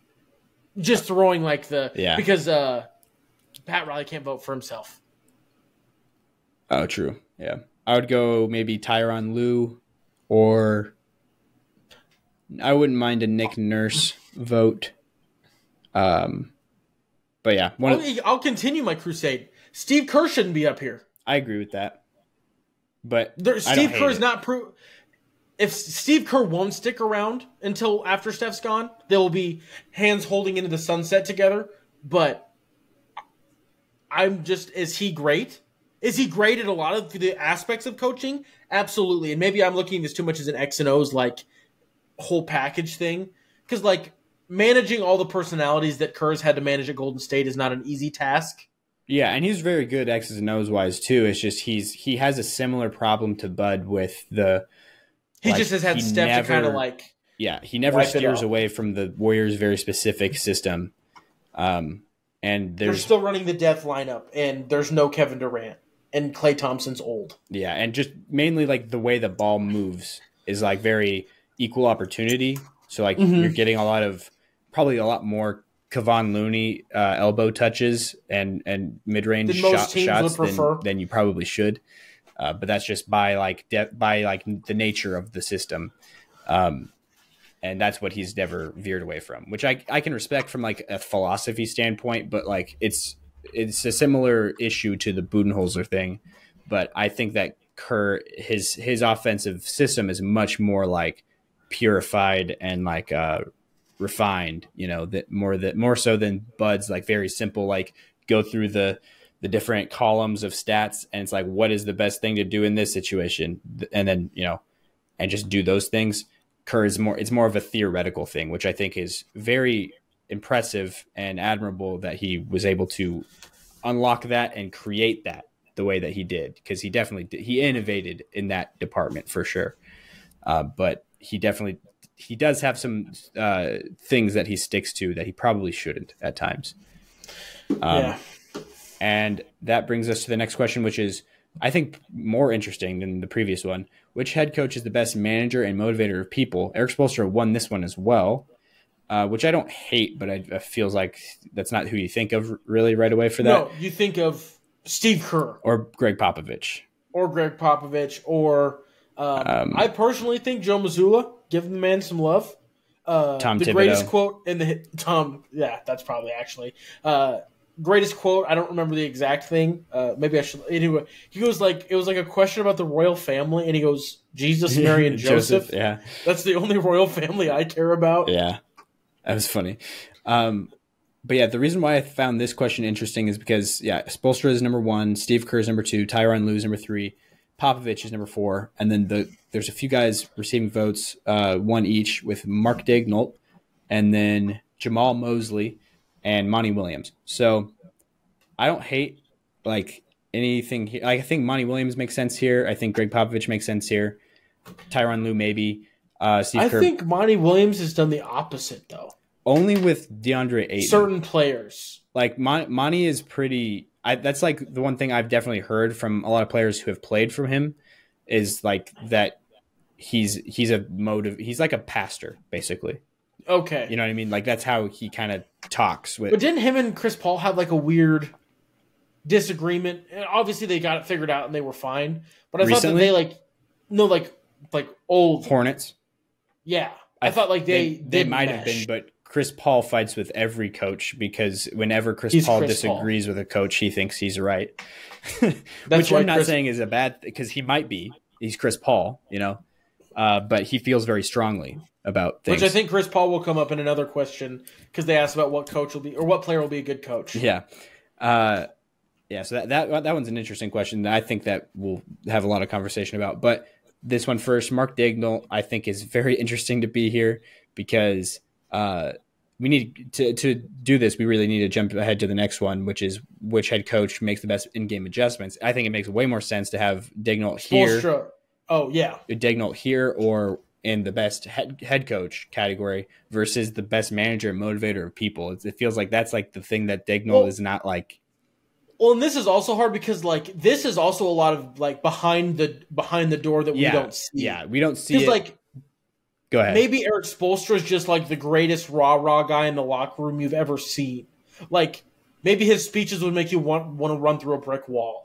Yeah, I mean, it's just looking based off of how he talks normally. It's kind of like the Brad Stevens. Brad Stevens is worse in this area, but like him and Mark Daigneault are similar to Brad Stevens in that way, where like they're just kind of even keeled, nerdy, not like super fiery. You know what I mean? Mm-hmm. And usually those types of guys are they're not as passionate or like inspiring with their speeches. But sorry. I've wanted to bring this up because Kevin Durant said this is it on a tweet. Nebraska head coach Matt Rule, ahead of our first home game, was like giving this like pregame speech. He goes, "If we die, we die," and it was like the greatest speech I've ever heard. Okay. And then Kevin Durant quote tweeted it and was like, "This is it." Interesting. So there's our basketball connection. But shout out to Nebraska football, Matt Rule. Huh. That was We're recently? winning the Big Ten West. Oh yeah, this was past week. We've not had a home game yet? No, this was okay. Our home game was like a month ago, but like the video was released like in the past week. Gotcha. That makes sense. Okay. Well, yeah. So, but the people who got the best in-game adjustments, Eric Spoelstra won this one as well. So he won all 3 categories. Tyronn Lue got second, which I think he got second on all of them except for the motivator. He got third. He was third. And then Rick Carlisle, which I think is a really good spot here, at third. And then Nick Nurse is tied with him at third. And then also receiving votes, Mark Daigneault, which, he is in here. Okay. So that makes sense. For some reason, I thought that he was only in the manager and motivator of people, not in the other one. But Steve Kerr is also here, which is not really good for, that doesn't make a whole lot of sense. Popovich makes sense. Quinn Snyder makes some sense. He's a bit of a Budenholzer disciple, not near as bad though. So I think he probably does have a little bit more variation. But Nick Nurse, Rick Carlisle, Tyronn Lue, I think, and Eric Spoelstra, all 4 of those guys I think are easily the top 4, I would say, in this category. There's more. Okay, yeah. Which head coach runs the best offense? Mike Brown got the first place vote. Steve Kerr got second. I think those are the right answers there. No, because I think those are the most. You don't need a piece to make the offense work as crazy. Steve Kerr, like Mike Brown's offense, I think would work with a lot more levels of like players. Over Steve Kerr, you're saying? Over Steve Kerr and then over third place because like everyone would think, Denver's the best offense in the NBA, but like You need Jokic for that offense to work. Yeah, but Sacramento needs Sabonis and they need Herter and Monk, like the shooters. I would say. But there's more of those style of guys than there is Jokic. Yeah, I would say so. I mean, in a similar way that Jokic is so singular, I'd say Sabonis is pretty close to being pretty singular too. Like he's much lower in that department than Jokic, but there's a pretty big gap from second place, which is where Sabonis is at, to whoever is in third, which is maybe Şengün, honestly. Yeah, baby Jokic or Bam, maybe, but he doesn't really play it in the same way. Şengün for sure. So, but yeah, I think that Sabonis is probably the biggest single piece of why that Sacramento offense runs and works the way it does. And then Fox is kind of like the Jamal Murray equivalent, playing off of that. And then, because like the way I would describe it best is Sacramento is like a blend of the Golden State and Denver offense, where it's like Denver, it's built around a hub and a 2-man game with Sabonis and Fox. And then, working off of that, they have movement shooters. So there's constant motion around the perimeter, handoff games and stuff like that with their shooters, which is Kevin Herter and Malik Monk, and a little bit of Keegan Murray. So yeah, it's a very good system, a lot of movement, a lot of motion, and a lot of playmaking. So makes sense though for that to be the top three. Michael Malone, I wouldn't say that he's like a huge part of why the offense is the way it is. Chris Finch was definitely the guy who implemented our current offense while he was the assistant in Denver. And now we have David Adelman as our offensive coordinator. And I think he has a lot more of the offensive scheming responsibilities, more so than most assistant coaches around the league, honestly. I think Malone just lets the guy that knows the offense better do it. And Malone is very like self-proclaimed or self-admittedly like a defensive guy, like basically all the way. So he handled. I mean, we have Ryan Saunders technically as our defensive coordinator, but Michael Malone is essentially that. So, and I think that like shows even more than him just like openly admitting it. Like young guys that he like struggles to give like playing time to are offensive guys. Yeah, and then when they figure out defense, like Michael Porter Jr. did, they play more. Yeah, like it's wild. Yeah, and then Chris Finch. Fourth, the guy just mentioned, his innovation on the offensive end. He's the coach in Minnesota right now. He got fourth. Rick Carlisle got fifth, which I think is pretty deserving. And then Nick Nurse is interesting here. I feel like should be much higher in the defensive category, where he also only got one vote, which is kind of insane to me. But then Quinn Snyder, which I think makes a lot of sense for offense. And then for defense, we have Eric Spoelstra, first place. Taylor Jenkins is in second place, which is pretty good. Tom Thibodeau makes a lot of sense at tied with second place. And then JB Bickerstaff is at fourth, which I would argue it's his stock as a defensive coach is more based on his personnel for the most part. Yep. But not bad either. Tyronn Lue makes some sense at fourth. Frank Vogel is not a bad pick at fourth. And then other than that, we have Mike Brown, which is interesting because Mike Brown, all of his other stops as head coach in his career has been a defense guy. He's been known as a defense guy. This is the first time that he has like the best offense in the league randomly. Not just because of the personnel, but because of a very unique the system itself that he obviously took some time to refine while he was an assistant coach. With Golden State. Was a big piece of that. So, because that's where he spent the past like 5 It's just like Golden State if you don't have a Steph Curry. Yeah. Mm-hmm. It's like they just adapted, like, oh, we don't have a Steph, let's run this. And we have a Jokic impersonator.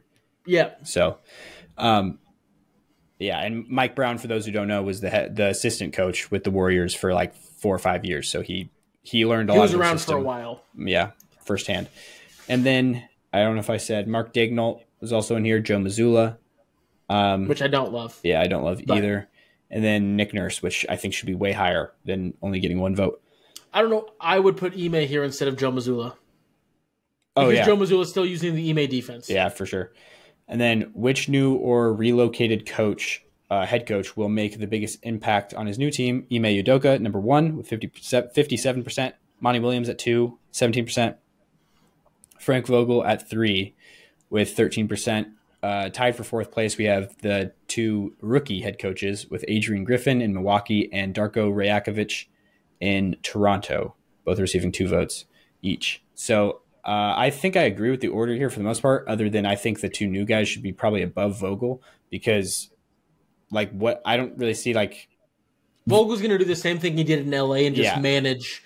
Vogel's not really talent. It's not really like an impact. I don't think you're going to see an improvement in terms of coaching for going from Monty Williams to Vogel. Like, it's not going to get that much worse, probably. But it won't be this giant leap of improvement. Mm-hmm. Udoka is going to change things. Monty Williams is probably going to change some things. I think Dwayne Casey has been a decent head coach there, but Monty Williams is probably going to be something a little bit different.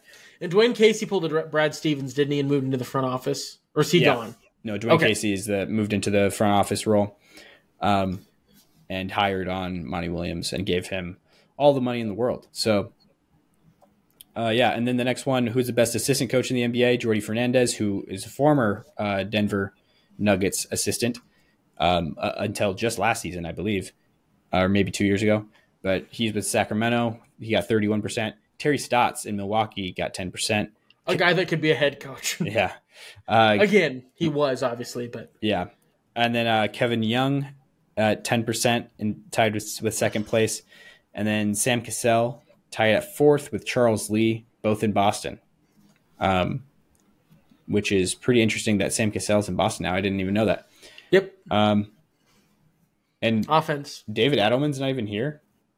He's in receiving votes. Okay, because like he was in, along with a couple other guys like Kevin Young and Charles Lee. They were both getting the most buzz as potential getting a head coaching job this summer. That was a kind of a scare among Denver fans that we might lose David Adelman, but we did not. So Kenny Atkinson also got a vote. Chris DeMarco, Darren Ehrman, Dave Fizdale, which I didn't really realize is on with Phoenix now. Royal Ivy, who I don't know who that is, but Alex Jensen, Chris Quinn, Jay Toronto, and Will Weaver. And then the next category we have is which active player will make the best head coach one day. Chris Paul is first place in that with 20%. Mike Conley, second, 13%. Garrett Temple tied with him. TJ McConnell right after that. Drew Holiday, Fred VanVleet. And other guys, we have Jose Alvarado, Desmond Bain, Jalen Brunson, Tyrese Halliburton, Nikola Jokic, Tyus Jones, Patty Mills, Monte Morris, and Grant Williams. I thought it was weird that LeBron didn't get a vote. Yeah, I was just thinking about that same thing, skimming through. But it's interesting that Chris Paul gets first. I honestly feel like Chris Paul won't be a good head coach. Honestly, like I think it's the same mistake that we often make with people that they're like so high IQ basketball players. Yes, like Steve Nash, like LeBron, Jason Kidd, another one. Like we think we're like that guy. He knows the game so well. There's no way he wouldn't be a good coach. I think Jokic is probably in this category as well.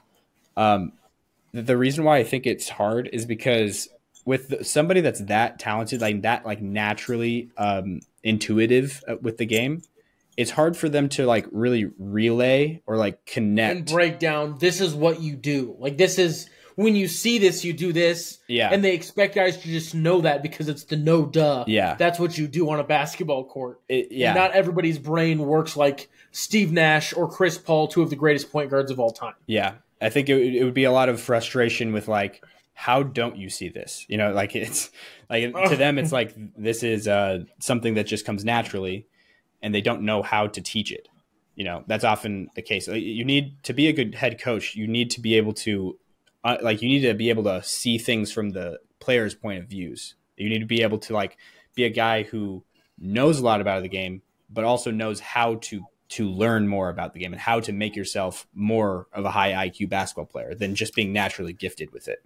I think Tyronn Lue is a perfect example of that. And mm-hmm. that's what, like, I mean, he was just a player and a respectable role player is probably like what, I don't want to say his peak was, but that's in essence what the majority of his career was just being a role player on some good teams. Yeah. Mm-hmm. And then he turned out to be one of the like better coaches in the NBA of this kind of phase of the NBA for sure.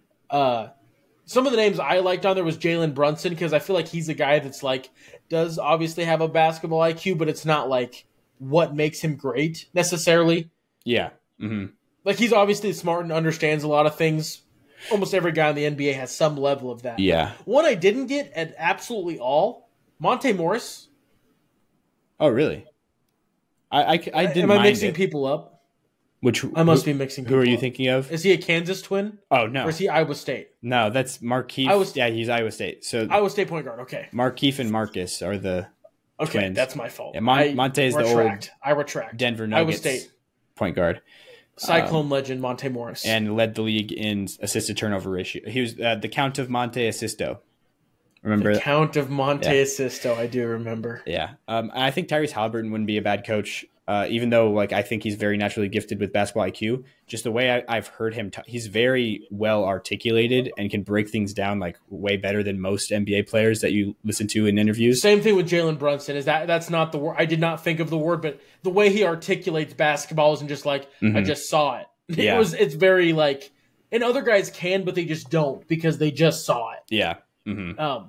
That's a very good word for it. They articulate well. That's what makes a great former player a good coach, is if they can articulate their basketball IQ well. Mm-hmm. It could be the biggest IQ in the world and it doesn't matter. Yeah. But if you can articulate it, that's what makes it work because you can like convey that to players and increase theirs. Yeah, so the guys I really liked here, I think Mike Conley and TJ McConnell were two of my favorite picks here. Everybody else is just kind of like, I don't know. It's hard to tell. But I think Mike Conley and TJ McConnell, I feel like, are both pretty safe bets they would be pretty good coaches. They'll get a chance. Yeah. And then the next thing we have is which team is the most fun to watch. Denver Nuggets got that, which that's probably the thing I'm happiest about here, is that they won that category. With a bunch of guys that pay attention to basketball. Yeah. So they got 30%. Golden State Warriors at 2 with 23. Kings at 3 with 20%. And then the Suns, which is very odd. I didn't like that at all. At 4th with 7%. The Thunder and the Suns should swap, and I would have been content with this list. Yeah. Other teams receiving votes. We got the Celtics, the Pacers, which I love that pick right there. The Lakers, the Bucks, and the Pelicans and the Thunder. So, yeah. And then which team has the best home court advantage is kind of a no-brainer. But the Nuggets with 37%. I think the Warriors Everybody got on in that mountain range. And then the Pacific. Yeah, so the Nuggets and the Jazz, but because they're the only two teams. Because I that's like even when both those teams were bad, they were still good at home. Yeah, like they would always win their home games. Yeah, and that was if you look at like the historically who has the best home to away record percentage. Denver is first. I don't know if Jazz are second, but they're up there. But Jazz are definitely up there. Yeah. The Jazz are not near as high an elevation as Denver, obviously, because Denver's like one of the highest big cities in the world. Mile high. Yeah, but it's definitely up there. And then Golden State, I think honestly they got on here just because of how bad they were on the road last year. That's like, oh, they're way better on. They've been good at home for a while. Yeah, it's not that they should not be anywhere close to this list, but it's just like they're a really good team that has just for some reason played really bad on the road recently. Yep. So Knicks makes sense with MSG. Raptors is an interesting one. That's probably just because it was the only curveball I saw. I think it makes sense though. I feel like I've heard people talk about that. It's just like a different, like kind of like having to go through the stress of playing in Toronto is kind of a mess because you have to deal with like a lot customs and stuff. Yeah, exactly. And so you're lesser prepared. But for like it was pretty much just the mountain places. Sacramento's always hard to play at home. Light the beam. Mm-hmm. That was just last year, but the Warriors then like the historic places. Yeah. I was shocked that the Lakers didn't have one vote at all. Like no one went Lakers at all. Yeah. And also another interesting thing is coming out of the COVID year last year, the Raptors got the biggest nod. Last year's for their home court last year, the Raptors went with 21%. Oh wow! And that's coming out of all the crazy COVID stuff, and that had to have been a huge part. Coming out, meaning this was that last year was the first season that they weren't Yeah, that it was more closer to normal. Yeah. Gotcha. And I feel like with Canada's difference, Canada was different than the U.S. and that had to have played a part in it. Oh, for sure, with the COVID stuff. Because, I mean, yeah, Kyrie wasn't even allowed to play. There's people who weren't, like Bradley Beal, anybody that wasn't vaccinated, Matisse Thybulle is another player, they were not even allowed to go into Canada. They couldn't go with the team. Go and play, yeah. So which team will have the highest or the league's most efficient offense this season? Denver Nuggets first with 34%, Kings in second, Warriors third, Boston in fourth, and then a tie for fifth place with the Suns and Bucks. Mavericks and Heat also got votes. I don't think there's much to break down there. Nope. And makes then, a whole lot of sense. Yeah. And then which team's level of success this season is the toughest to predict? I think this one makes a lot of sense. With Philly at number 1. I heard a joke, though, from somebody recently about this topic that they were like, I think it's pretty easy to predict. I'd say second round exit. Just because that's been the same result the past several seasons now. So feels like Embiid's entire career. Yeah, it feels like they probably won't surpass that, get into the Eastern Conference Finals. Just with the top end of the East, it would be rough. Yeah, but who knows? They might even be worse than that, though. They could not even make it to the second round. Mavericks is a little bit tough. Yeah, Thunder, I don't know if it's tough. I think it's tough on the upside. Yeah. Not on the downside. Like most of these is tough on the downside to predict. Yeah. As opposed to the upside. Mm-hmm. Pels are hard. Suns-ish, maybe a little bit. Clippers for sure. I think maybe it's just like votes on like, does it all stick? And Clippers are obviously injuries. Yeah. Mm-hmm. Warriors, Lakers, Wolves, and Raptors were the other teams receiving votes. Who has the most promising young core? Thunder, first place with 73%. Should have been 97-3. It should not have been close. Yeah. I would probably agree. Cleveland is, I feel like, a good a fine second place. I think the top 3 is like the very correct top 3. It's not the wrong top 3, but I wish Oklahoma City would have won it harder. Yeah, that makes sense. And then... Well, because guys only vote for one team. That's the thing that, like, if they got a first, second, third, or maybe they do and I'm just misunderstanding. No, they don't. From what I get, you get one vote. Yeah. So, like, someone looked at the Houston Rockets and were like, they are more promising than Oklahoma City. Yeah. That's weird to me. A little That's weird. a weird look. Definitely some different opinions there. Which player is the most athletic? Which is just this is the question on here that I've just find the most interesting. Like it just kind of the most like random to me, but it's kind of just weird to like judge on like who's the most athletic. But John Morant, I think is a pretty good choice there. You can't go wrong. Number 1, Giannis is number 2. Anthony Edwards is number 3. Zion Williamson number 4. Other guys receiving votes: Jalen Green, Shaedon Sharpe. All those guys are superstars in terms of bouncing. Yeah, they did not like mess up any athleticism stuff there. Yeah. Giannis, I think, is the only guy here that's like really benefits from his length, but obviously got a ton of athleticism to go along with it. He's still a freak athlete. Yeah. The length just like amplifies it. Makes him a freak. Or maybe he's like he's a great athlete, but then he becomes an elite freak athlete with the length. Mm-hmm. And then which player is the best pure shooter? This honestly is insane that he didn't get 97%. There was 2 people, so 3 votes did not go to him. And one of them couldn't have. 4. Yeah, 4 votes. So 3 votes that could have gone to him didn't go to him. Because he should have been at 97, he's at 90. So that means 2 votes. Did not go to him. Yeah, you're right. Okay. Mm-hmm. Yeah, you're right. One vote couldn't have, and the other 2. Yeah. Yes, correct.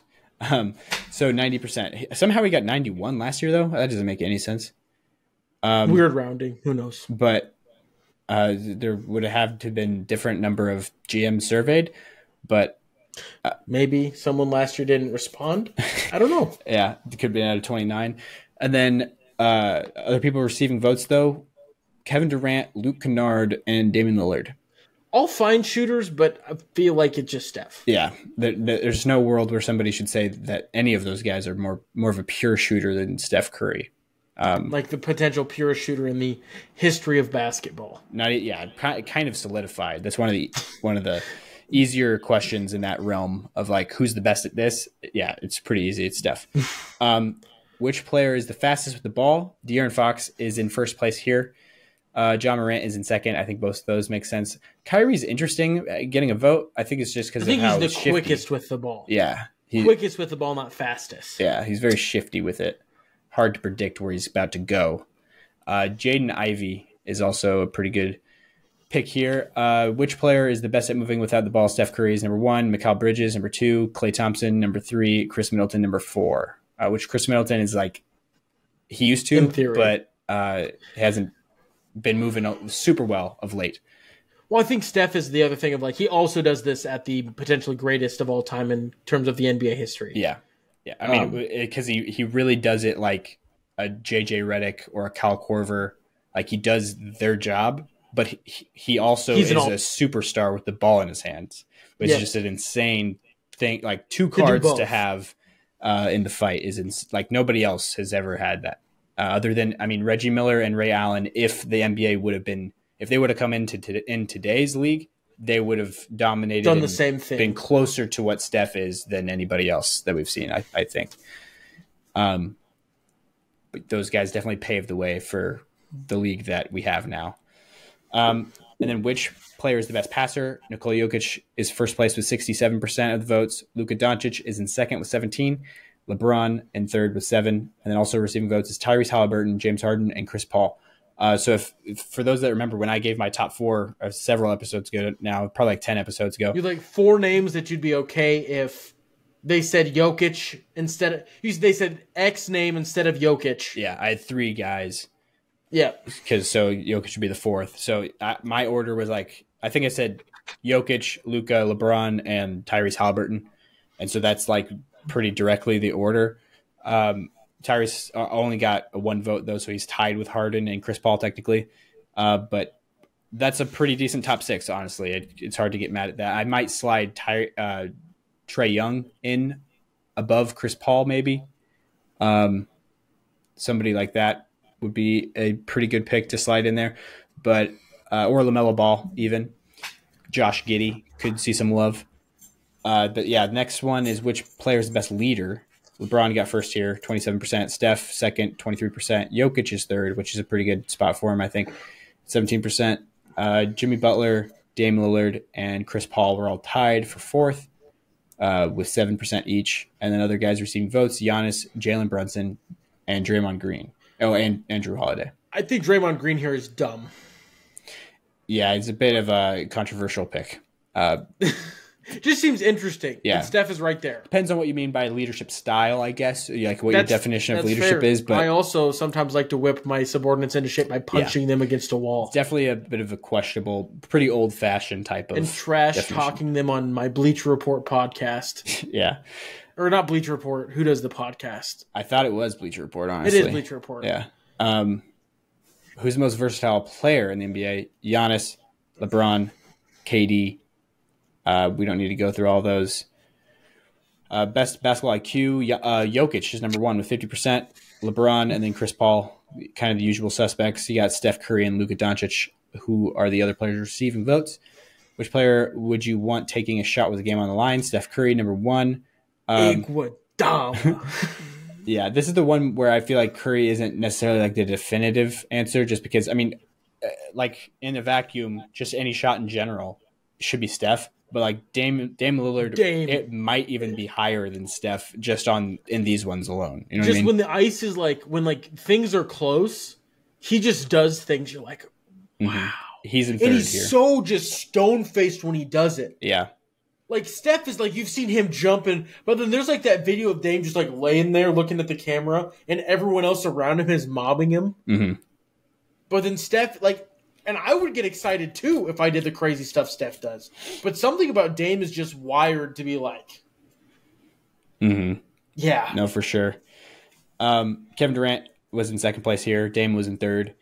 Tied for fourth, we got Jimmy Butler and Jokic getting 7%. I like the Jokic vote, because Jokic has a lot of those Sombor shuffle at the buzzer, mm-hmm. even if it's not to win the game, but those like time crunch type of shots. I mean, we saw a game winner in person with our own 2 eyes. Yeah, and then he got a literal buzzer beater game winner the very next game in Minnesota after that one. So that was like 2 years ago, right? 2-3 years ago. That was his first MVP season, I think. It was before COVID. That was in 19. So It was the 20 season, but it was November. Before COVID happened. Yeah, it was in November of 19, I think. Yeah. Because was Brett Brown not fired yet? No, yeah, he was still there. Okay. And that was before Jokic was like truly Jokic yet. Like it was right. That was the last time Embiid played in Denver. Yep, last time Embiid played in Denver, which is pretty insane. Hopefully he does now after Deion Sanders gave him a scolding. Pep talk. Pep talk. Probably the better way to put it. But the other guys who got votes here, Luka Doncic is a very good pick, and Kyrie Irving, another really good pick. Which change, this is the last question, which change, in parentheses it says in-season tournament, rest rules, something from the new CBA, etc., will require the biggest adjustment? Number one selection here was player participation policy at 37%. Number two is tax apron restrictions at 33%. Number three is in-season tournament at 13%. And then tied for fourth, we have the 65-game award rule. Which I don't know why those are different than the player participation. Because they're like kind of interwoven with one another.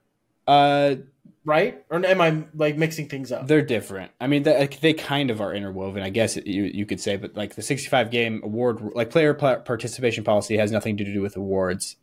It just is in general, but the awards have to do with the participation. Yeah, so player participation policy is you can't have 2 stars.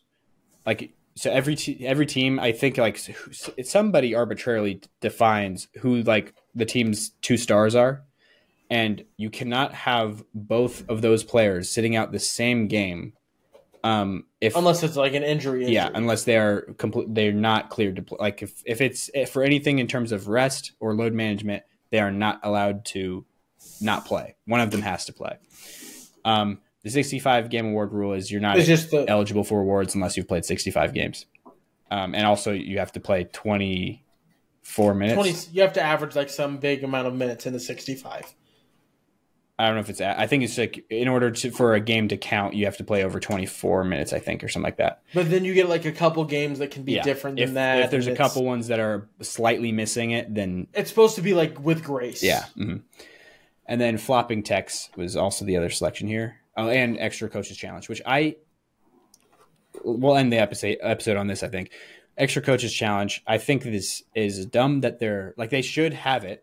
I agree with that, but why is it even like a thing that like you only get one more, even if you get if you get the coaches challenge right, I feel like there should be 0 penalty whatsoever because the refs are the ones that messed it up. Why should the coaches lose something of value for correcting a call? You know what I mean? Yes. Like in volleyball, if you win your challenge, you don't lose it. Like in volleyball, each team gets 2, or at least in NCAA, each team gets 2 challenges for the whole game. Mm-hmm. One for the 5th set, also if they make it there. But you get 2 challenges for the whole game, and until you lose a challenge is actually when you lose it. Like if you keep winning your challenges, you could end the game with 2 challenges still, and you've used 10 of them. 10, yeah. Like that happens kind of like a lot of times the coaches win their challenges in volleyball and they keep it. But I just think that should be how it is, especially with I don't know. It just seems like that's the way it should be. They made it a little bit worse this year with how it's better than last year overall because now there's a second. You can retain your challenge if you win the first one. But the downside of that is you still lose your timeout when you win it the first time. Really? Yeah. In the NBA, that's wild. Because in the NFL, you get 2. Mm-hmm. But you get your timeout back. You don't lose a timeout if you get it. You don't lose the timeout. If you get it wrong, you lose the timeout. Mm-hmm. But if you don't, that's crazy. That's how it was last year. But now since you get an extra challenge, they take your timeout away, basically. Which is dumb. But that's my opinion on that. But yeah, so that will be today's episode. We'll get to our picks for awards. I don't really care if it's after games have started, honestly. It'll still be fresh early on in the season for us to make our picks. But yeah, so everybody, thank you for listening. Check out the Patreon. Hit us up there at hooptheory.com/Patreon or patreon.com/hooptheory. Same thing with Buy Me a Coffee. All these links should be in the description of the episode and the show, wherever you're listening to this. Please like and subscribe on YouTube. Hit the bell also so you don't miss anything. Yeah, and check out... During the season, our upload should be more consistent. Weekly. They were pretty consistent in the off-season, but yeah. Yeah, so we should be recording at least an episode a week for the most part, unless, something... exciting happens. Yeah, then we should be adding another one in. And then... Also, changing my schedule for uploading shorts. I'm still doing one a day, but what I've been doing for the whole off season is one game video a day, like me playing a quiz or whatever, and then a pod clip the next day. Now that we're entering the season again, I'm doing pod clip every single day of the week, other than Sunday is going to be a Pirtle clip, and then Wednesday is going to be rotating game clip. Will be the post those days, but there should be a short up on the TikTok feed and all those other places every day of the week. So check us out there. Getting up there in subscribers or followers on there. We're at about 3,200. Get us to 5K. Maybe we'll do something. Maybe Jacob's got the links with getting jerseys. Maybe we could get somebody a jersey giveaway. That'd be dope. Yeah. But we'll see. We'll talk about the details. Maybe never. But yeah, thank you guys for listening. Stay happy, stay healthy, and we will talk to you guys next episode.